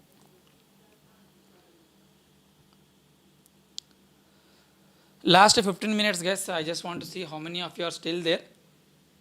Okay, so show some energy. I'm also trying to stick so that we solve as many questions as we can. Elimination of intergroup profit on sale of asset by parent to its subsidiary. ఇందాక చెప్పాను కదా, రెండింటికి తేడా పక్కపక్కకే చేస్తే మీకు తెలుస్తుంది treatment ఏ మారింది. ఇందాక సబ్సిడరీ కంపెనీ హోల్డింగ్ కంపెనీకి అమ్మింది, ఇప్పుడు హోల్డింగ్ కంపెనీ సబ్సిడరీ కంపెనీకి అమ్ముతుంది. In the above illustration assume that the parent that it is the parent that makes the sale, the parent owns 60% subsidiary. ఇందాక చెప్పిన సేమ్ క్వశ్చన్, కాకపోతే సబ్సిడరీ నుంచి హోల్డింగ్కి కాకుండా హోల్డింగ్ నుంచి సబ్సిడరీకి వచ్చేస్తుంది.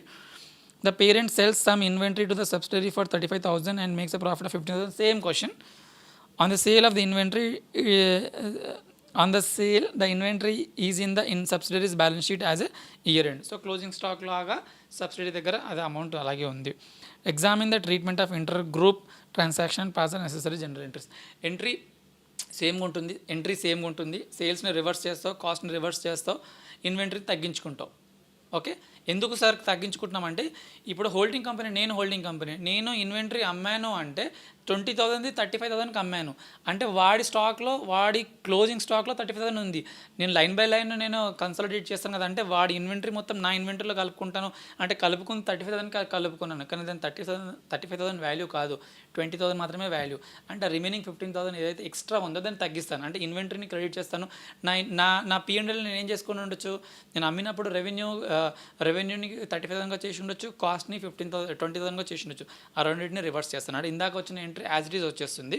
కాకపోతే ఇందాక మనం 60% 40% స్ప్లిట్ ఇచ్చామా, ఒకటి holding company share and 40% NCI అని చెప్పేసి ఆ ట్రీట్మెంట్ రాదు. Everything will be taken in to consideration in your consolidated P&L.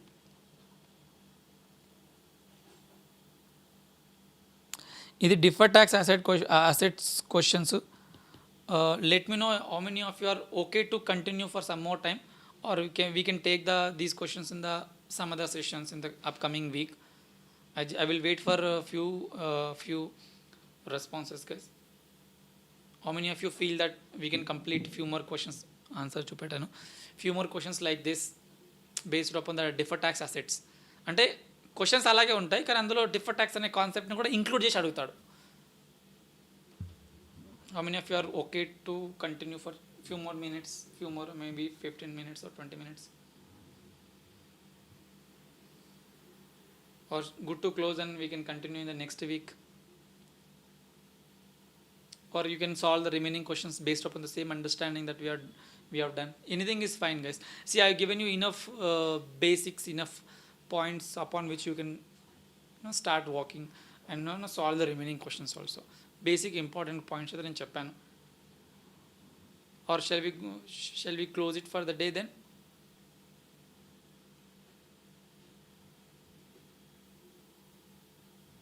Okay, guys, we'll close for the day and we'll come up with a new topic in the subsequent sessions.